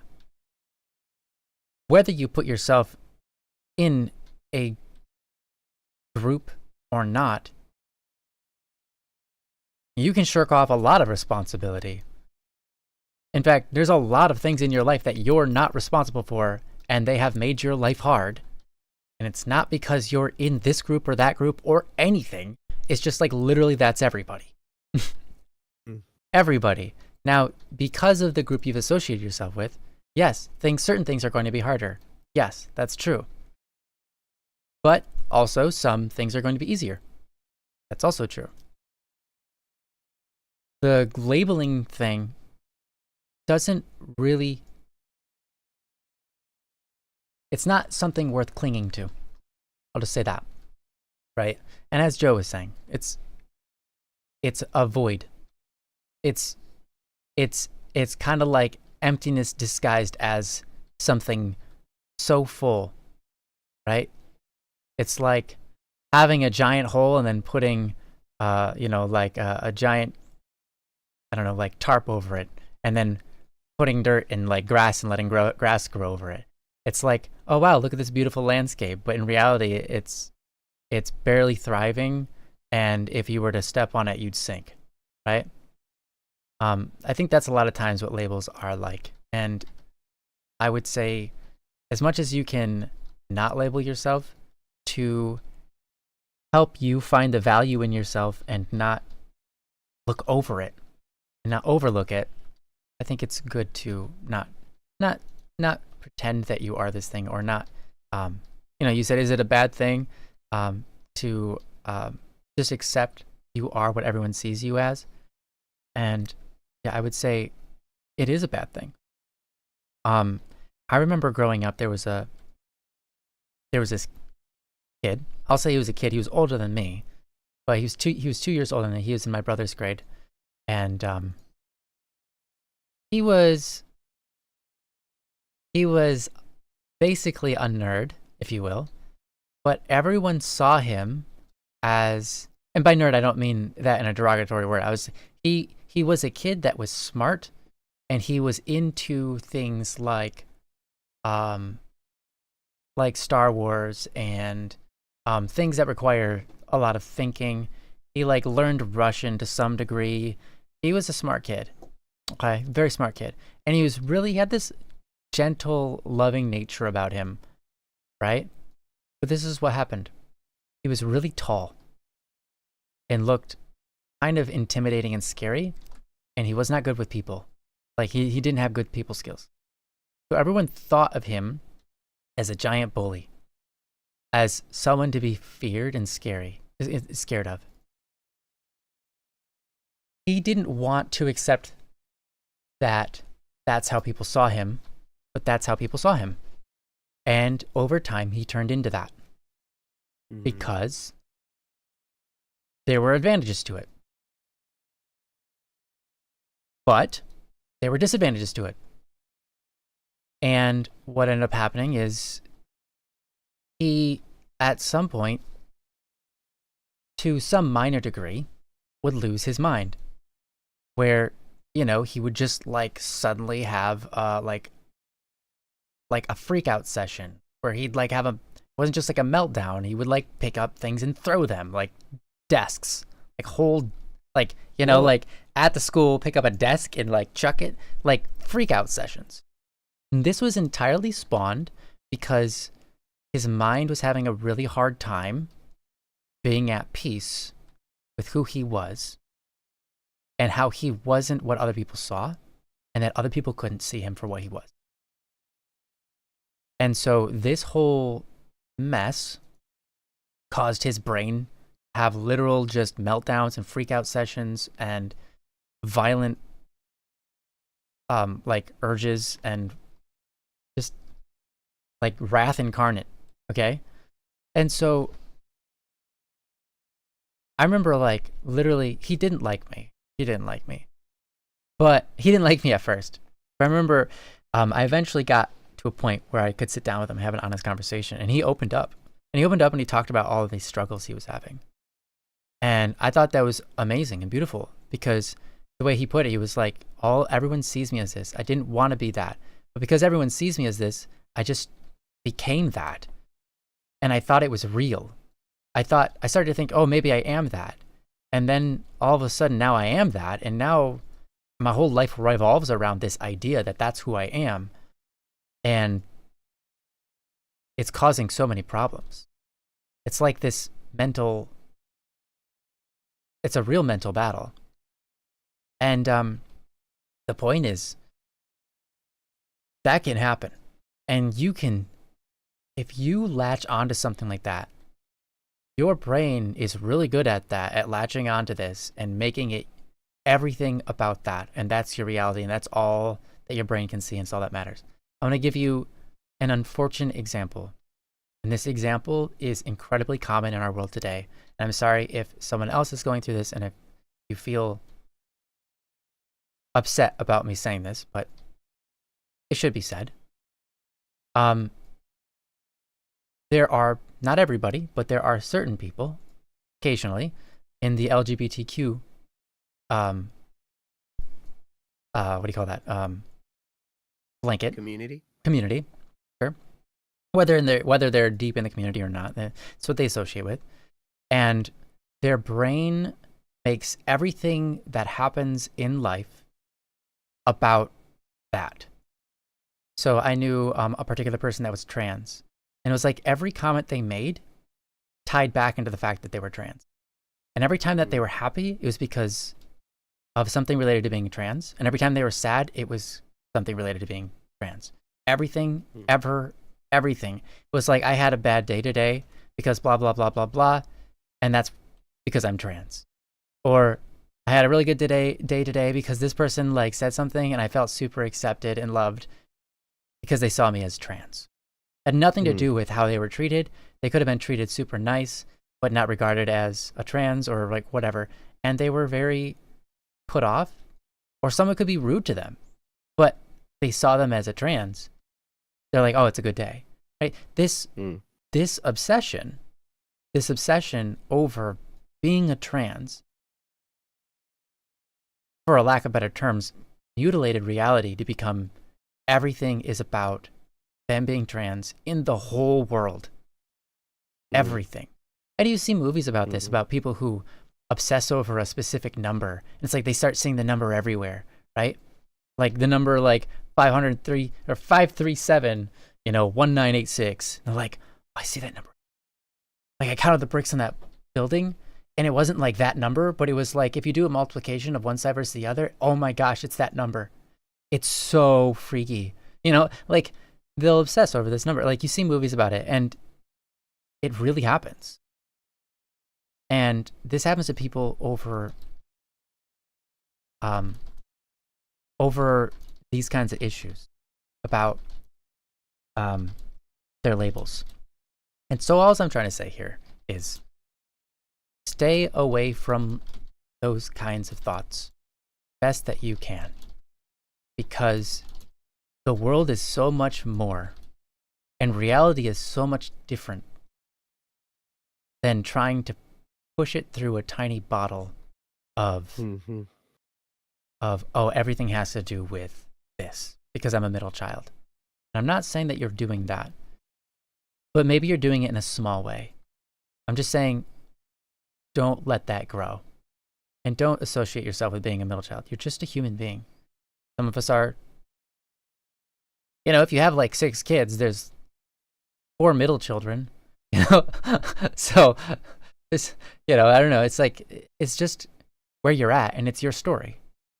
But it doesn't define you as how you're going to be treated for the rest of your life, how you should act for the rest of your life. Of course, I am irrationally emotional and so on and so forth because I'm a middle child. That's not reality. That's just trying to, like, that isn't actually reality, right? That's not why you are that way, right?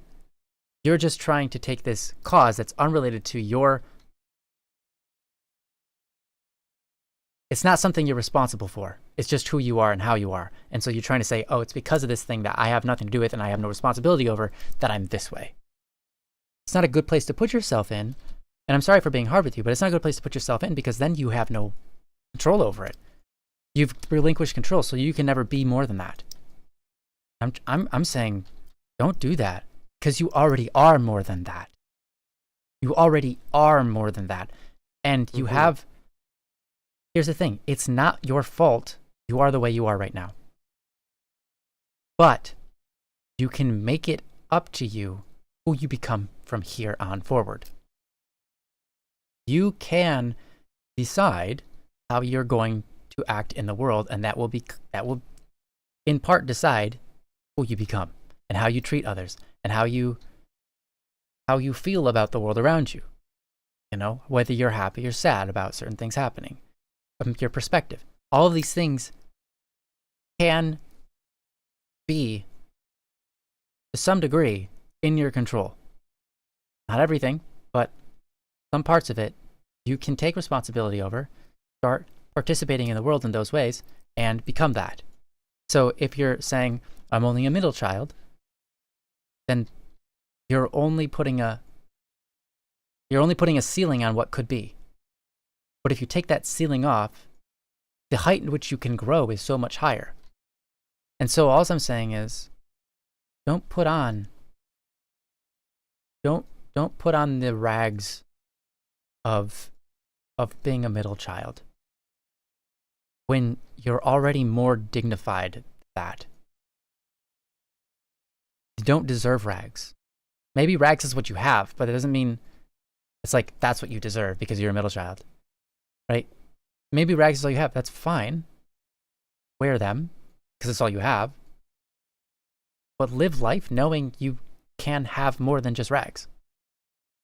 Live life without that barrier because the barrier is fake. The barrier is not real. It's just something you put on yourself and it's going to stunt you. It's going to stunt your growth. So I would say that's what I have to say on that. And I'm sorry that that's really harsh, but I hope you understand. And allow your perspective to change. I'm going to read this to you. And I mean, you wrote it out, So you said, my mom wanted to take me to the Middle Earth animation for my birthday with my younger sister who loves animation. Okay, great. That's a good thing. That's a good thing. Those are good things, right? It's good that she loves animation. It's good that your mom wanted to do that. Great. I didn't realize how much I could be affected by my mom asking a small comment. By mom making a small comment. Yeah. Well, she said she wanted to sit next to your sister to see all her reactions. Okay. Understandable. One comment like that, if we take it to heart and we take it as an offense to us, it can absolutely destroy us. It can shape our world. It can shape our false reality. It can shape the way we see things. Okay. She wanted to sit next to your sister because she wanted to see our reactions. There's nothing wrong with that. There's nothing inherently evil about that. To want to see someone's reactions because they're excited the beautiful thing. She's her mom. I say, well, my mom too. What about me and my reactions? Fair. Fair. It's fair of you to make that comment. Fair of you to feel that way. Right? But there's no reason you can't celebrate your sister, even if it's your birthday. And there's no reason you can't be happy for your sister. And there's no reason you have to feel bad. If you're ignored and someone else is celebrated, it doesn't mean you have to feel bad. It means you have a reason to feel bad, but anything in life can give you a reason to feel bad. For example, let's say your mom takes you out and your sister out to watch Middle Earth, and your sister loves animation. Despite this, your mom says, I'm going to sit next to my birthday boy so I can see his reactions.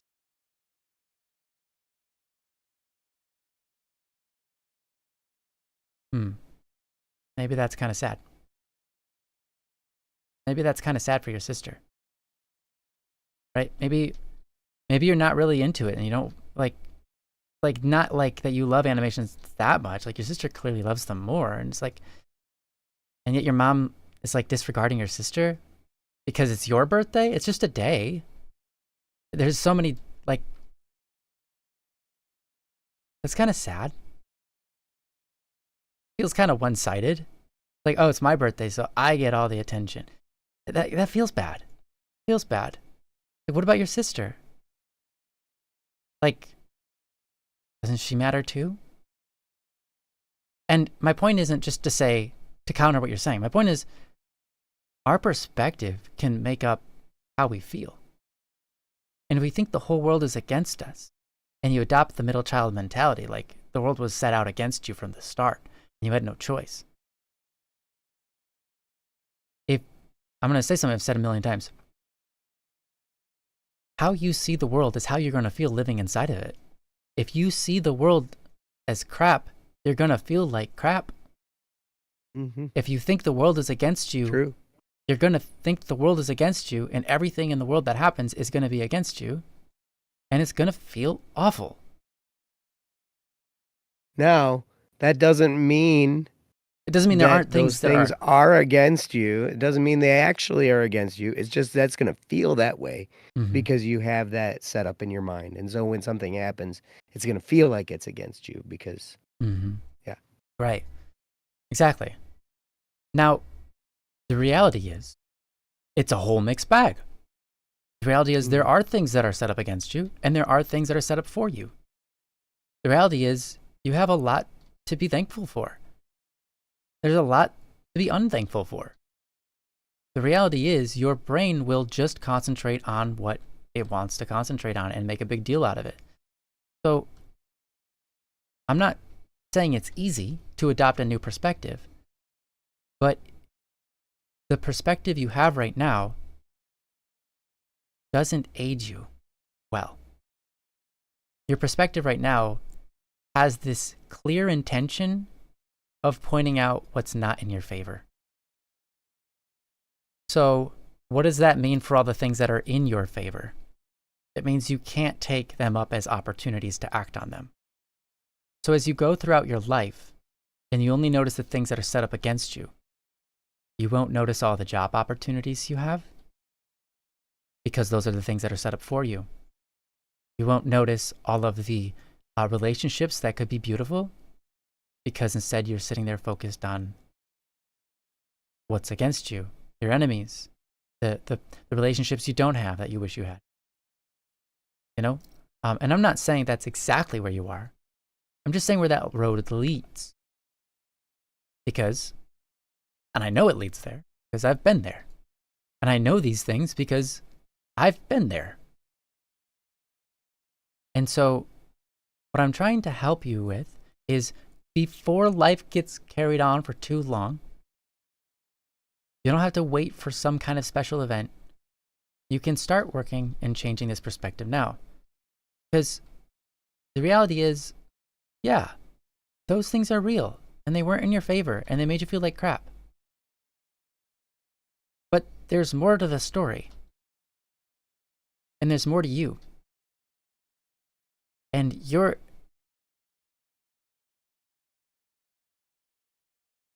clearly focused on what has the ability to make you feel bad, and it's making you feel bad. And that's normal. That's normal. But I want to call you to something higher, where you focus on that which is good, and you allow it to be good, and you celebrate that it is good. It is good that your mom took you out. You're going to ask for more? Well, you could. You say, well, I want her to take me out and pay attention to me and not my sister. Is that a good thing, or is that a bad thing? You know what I'm saying? I'm not trying to call you out and say what you're feeling is wrong. I'm just saying there's a different perspective you can have. And if you celebrate the good for being good, you won't feel bad when your sister's love for animation gets treated with excitement from your mom, because it's a good thing. And it's a good thing that your mom wants to see her actions. It's like her reactions. That's a good thing. Being ignored isn't a good thing. So who cares? It's out. Okay, I was ignored. My mind would just be like, is that a good thing? No. Okay, so it doesn't matter then. Oh, I was looked at with joy. Is that a good thing? Yeah, that's a good thing. Okay, cool. I'll pay attention to that. And then I'll thank them for that. And I'll make that person know that I appreciated it. Right? But if they ignored me, it doesn't mean that they, like most of the time, if someone ignores you, they aren't specifically going out of their way to make you feel bad and trying to ignore you. Most people, what's happening is they've got their mind set on something, and you feel ignored because they're not set on the same thing you want them to be set on. Right? You feel ignored because they're not paying attention to you. But just because they're not paying attention, like, you're not paying attention to my grandma right now. Right? Are you ignoring my grandma? Not really. I'm ignoring your grandma. Yeah, it's like you're ignoring my grandma by default, the fact that you can't constantly keep everything all in your mind at once. And you have things that are a little bit more urgent to attend to than somehow recognizing my grandma, who isn't even currently present. It's very natural for us to not be able to focus on everything all at once, and to focus on the things that have our mind's attention. And for you, it's going to be different than others. And they're going to be different from others. And they're going to be different from, etc. Right? What your mind is focused on is a value that, the thing that's important to you, but not everybody shares that. And so maybe you really, really like cars, but someone else doesn't like cars that much. And you both go to see cars together. It was really nice of them to do that for you, because they don't care about cars at all. Your mom might not care about Middle Earth at all. Right? But she took you guys out, and she wanted to see what she could care about, which is the sister's reaction. Okay? And then also celebrate your birthday by taking you out. Her focus is on something. It doesn't mean that she's trying to hurt you. It doesn't mean that it's another case of middle child syndrome or something where, oh, you're a middle child, so you're ignored. It just was what it was. And people's focuses were on certain things. And all of this is to say, you aren't in the wrong for coming to the conclusion you've come to. But you can do better. You can come to better conclusions that celebrate the good and help you move forward, rather than getting stuck in a position where you're just upset, right? People, opinions are opinions, but I think opinions matter. And the reason I say that is because some opinions will lead you down a life that feels bad all the time. That's some people's opinion. People say, oh, opinions, like, they're just like, whatever, everybody has an opinion, and it can be anything. It doesn't matter, right? Well, no, there are, like, they say opinions can't be true or false. I think they certainly can be. Because your opinion can truly lead you down a path of like joy and happiness. Like, you can be celebrating all the good things and be happy about that. Or your opinion can be that which is based on the negatives, and just everything is negative. You're a skeptic of everything, and nothing is tasteful in the world, and every dish could be better, and etc. Right? It's not necessarily that any of this is your fault.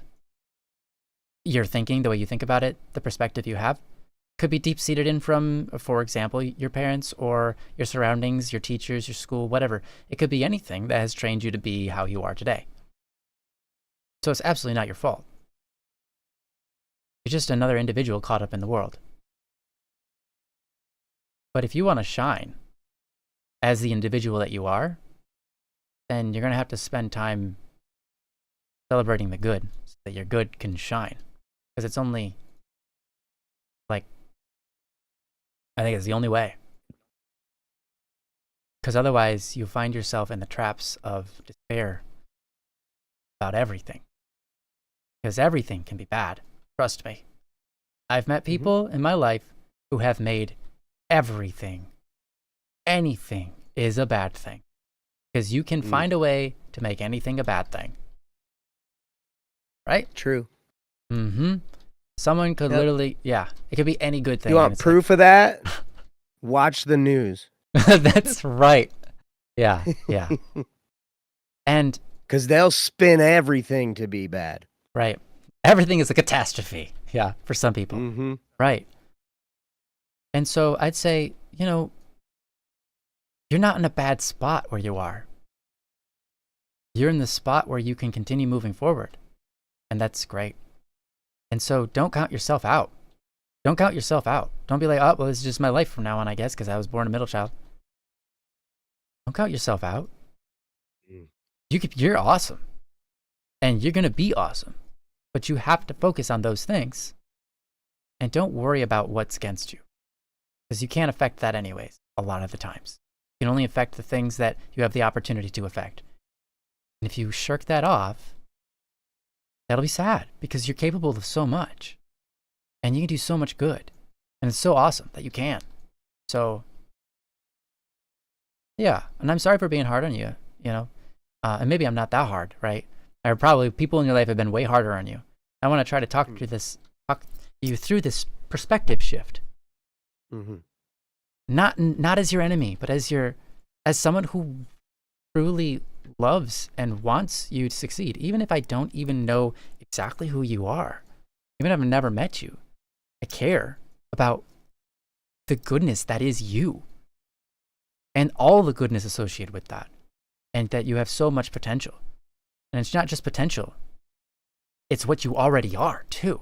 That's incredible and lovable. And whether you're the middle child or not, you, as you are absolutely lovable. So lovable.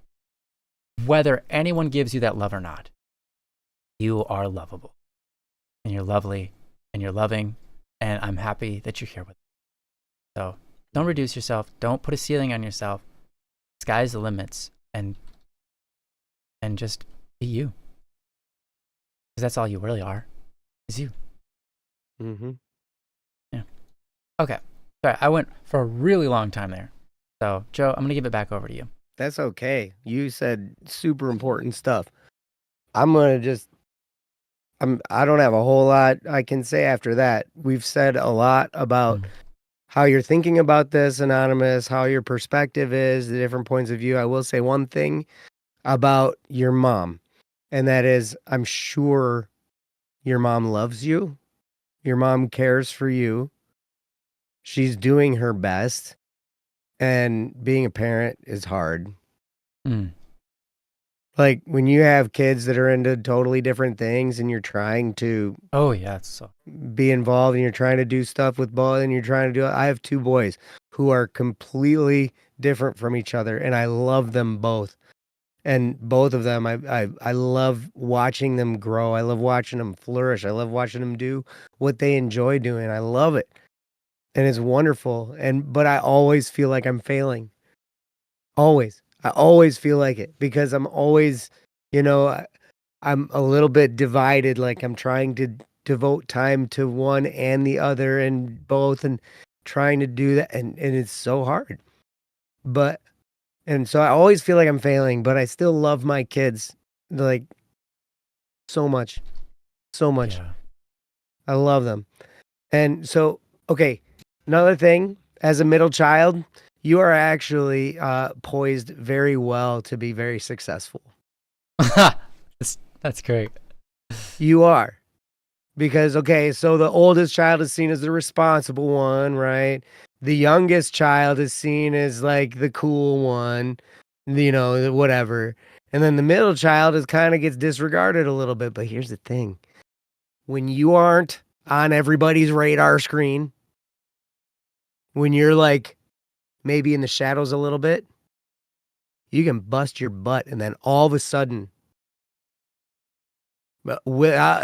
like nobody even realizes it. All of a sudden, you're super successful because you got to work. You weren't vying for people's attention. You just got to work.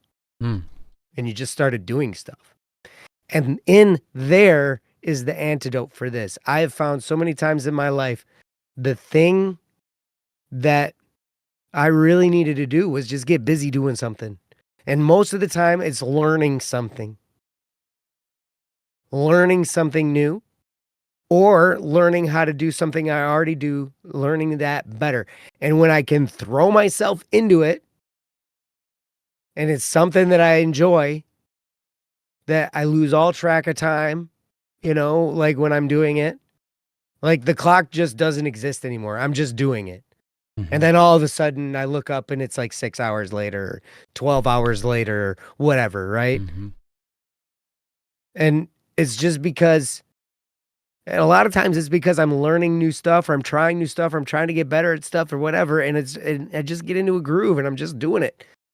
When you're there, when you're in that, in the hunt type of, mentality, like nothing hurts. Nothing hurts. I might be going bankrupt. In fact, there are many, many times in my life where I have been going bankrupt. Where I've spent, like, I don't know, we just started a business, 7 months ago, 6 months ago. There's a lot of upfront costs for that. Right? But when I'm there, I'm not thinking about all that because I'm working and I'm doing it and I'm pushing forward and I'm learning the craft, the craft of making cabinets of all things, right? And the craft, like doing woodworking and learning about these tools and doing all this kind of stuff, right? But I'm in the hunt and I'm learning new stuff and I'm working at it and I'm working with my hands, which I love, right? I'm doing these things and I'm creating. Those kinds of things I'm learning about myself are very important. And those are the kinds of things that it doesn't have to be building something, but it was the same way when I was learning how to play guitar, same way when I was learning how to play drums and learning how to get better at that. Same way when I was learning how to get better and better at mixing and engineering. Same way, like all these things, we can throw ourselves in and focus and get better and better and better at it. And when we're in that mentality, it doesn't matter what's happening all around us. Nothing hurts. People can pay attention to us or not pay attention to us. I don't care. People can say whatever they want. I don't care. Somebody can tell me they think I'm doing the wrong thing. I don't care. I'm going. I'm working. Think whatever you want. If you don't have something productive to tell me, I don't have time for you. Right? I'm not saying that about you here with this, because I'm willing to talk with people. I'm willing to listen. And, here we are. We do Don't Worry Wednesday because we love doing this and we want to try and help. But the thing I want to get across to you that can help you, hopefully, is to find something that you can throw yourself into and point your energy at and run after and get into the hunt, because you will feel a sense of purpose. You will feel a sense of productivity, even when it's a struggle, even when you are trying and failing a little bit and it's frustrating and whatnot, but you're still moving forward. You're still trying. When you're in that zone, nothing hurts. And this stuff doesn't matter. It turns into fluff and it just goes away. And you're into it. And then all of a sudden, people criticize you and people look at you and look at you like you're an idiot and like you're too goal focused and all this kind of stuff. And you're just like, whatever, doesn't matter. I'm not paying attention to you. And then all of a sudden you come out and you're successful and everybody's like, oh my gosh, you're so lucky. No, I worked my butt off and I tried hard and I got good. Oh my gosh, you're so lucky that you're so lucky. You're so good at drums. I heard that so many times. No, I'm not lucky that I got good at drums. I worked at it a lot for hours and hours and hours and hours and hours every day. You're so lucky. No, I'm not. Maybe, yeah. So like maybe because you're a middle child. I'm not a middle child. I'm the youngest. I'm the cool one, right? Like.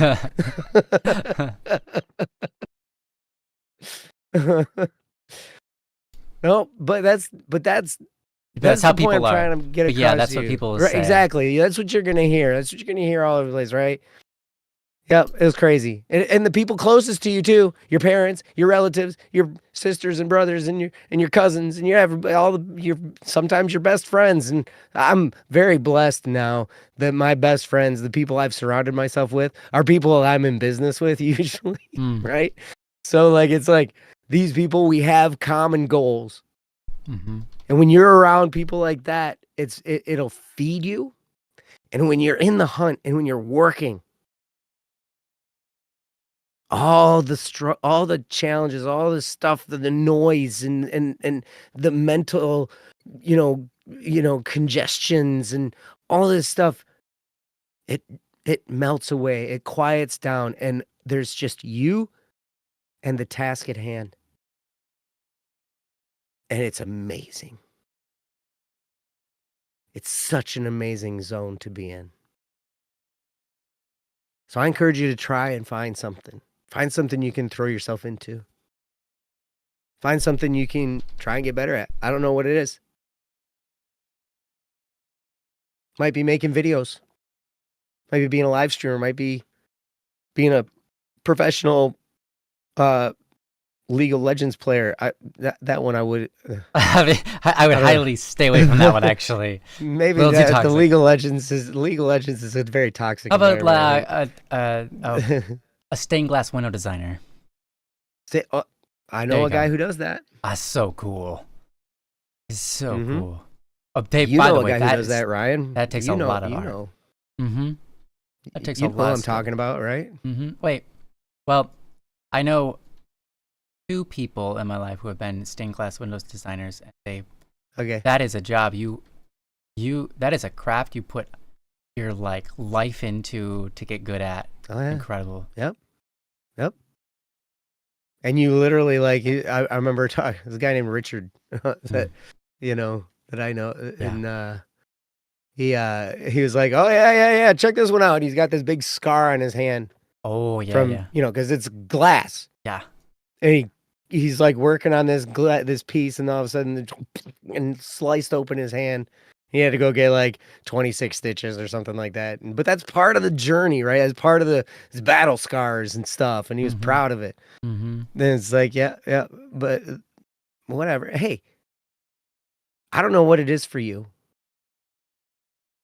and I'm I'm in my 40s, and I'm figuring this out. I'm still figuring these things out about myself.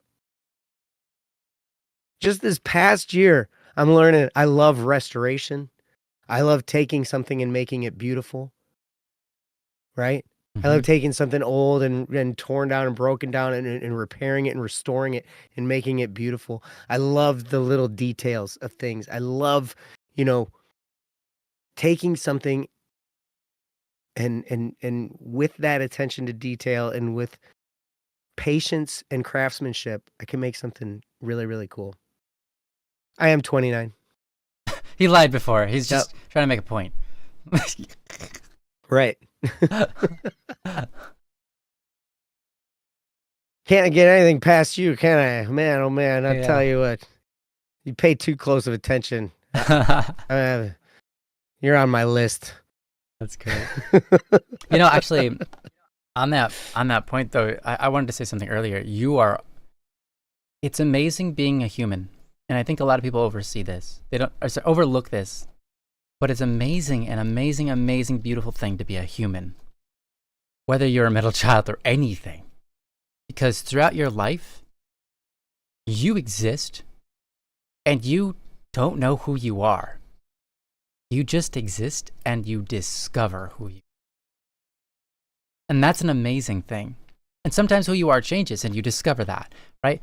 But it's an amazing thing that we're born not knowing what kind of food we're going to like, not knowing what kind of activities we're going to enjoy, not knowing anything about like what are even like our appendages and so on and so forth. We're born knowing nothing.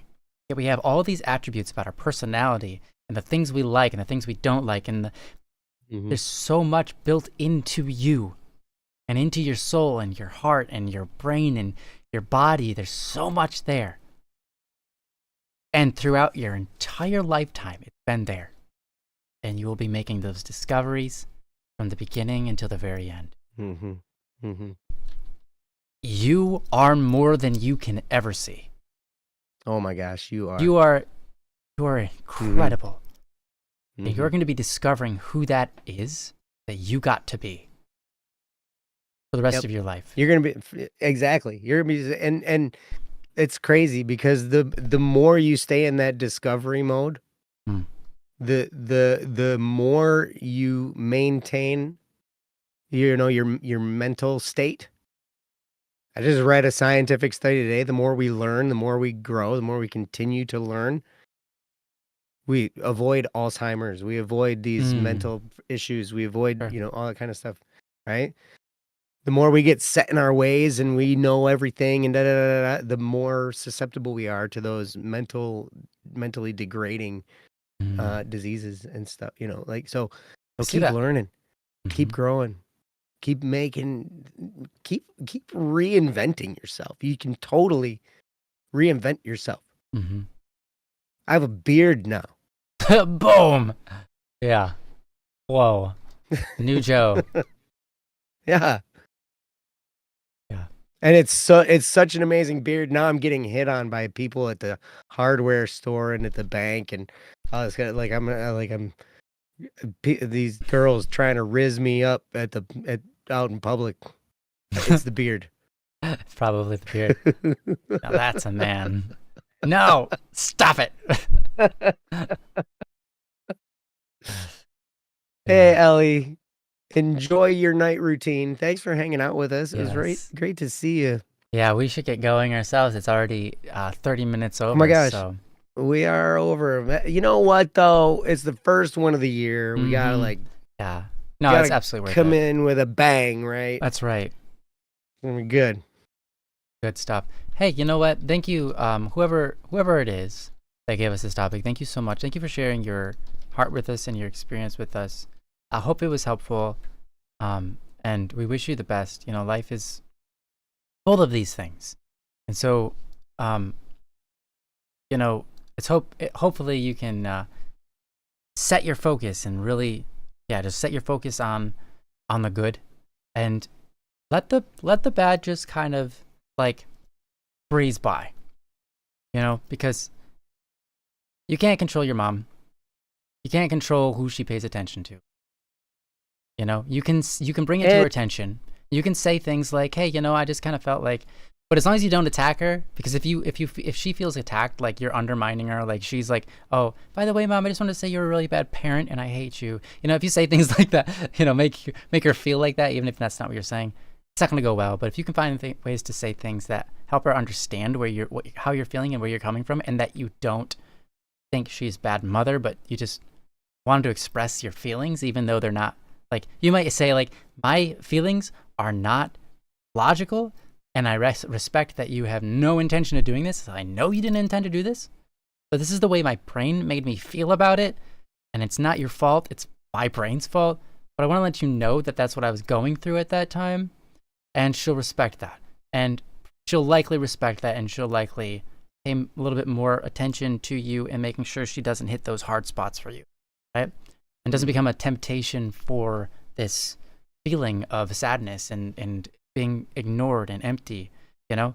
So maybe just bringing it to her attention that way might help, but letting that stuff breeze by as best you can, I think.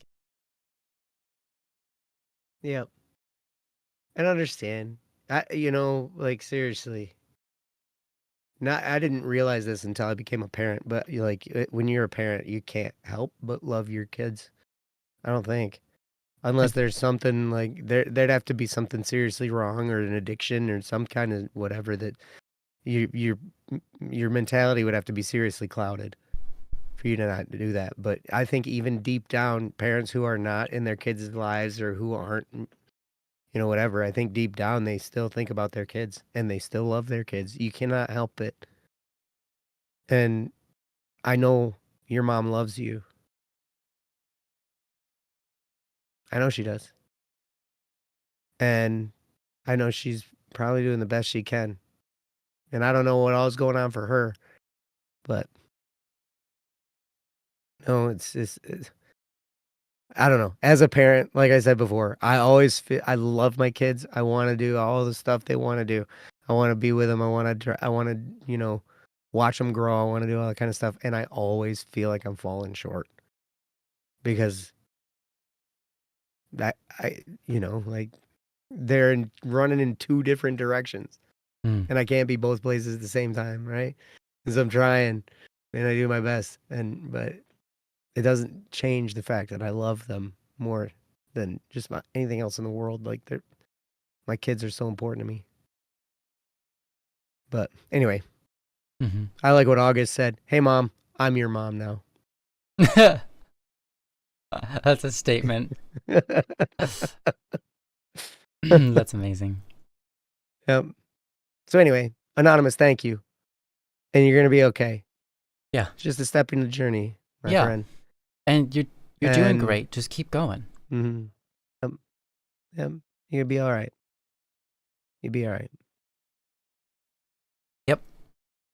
Yeah. We love you, and we hope that it was helpful. And we love all of you. We hope that you guys have an awesome rest of your week and plenty of joy to be had and plenty of growth too, even if it's hard. And, but yeah, thanks for sticking around with us. Thanks for being here. And thanks for all of your chat comments to help out the people in the topics. That's really great too. Prayers go out to you, Kendra, and we will see you next week. As long as you guys show up. That's right. Yeah. Yeah. Love awesome. you guys. If you have any You're topics, amazing. Go to don'tworrywednesday.com. Until next time. Bye-bye. Bye, guys. Bye-bye. Oh, that's just Joe. That's me. That's not the ending screen. Hold on, we'll get there, guys. All right.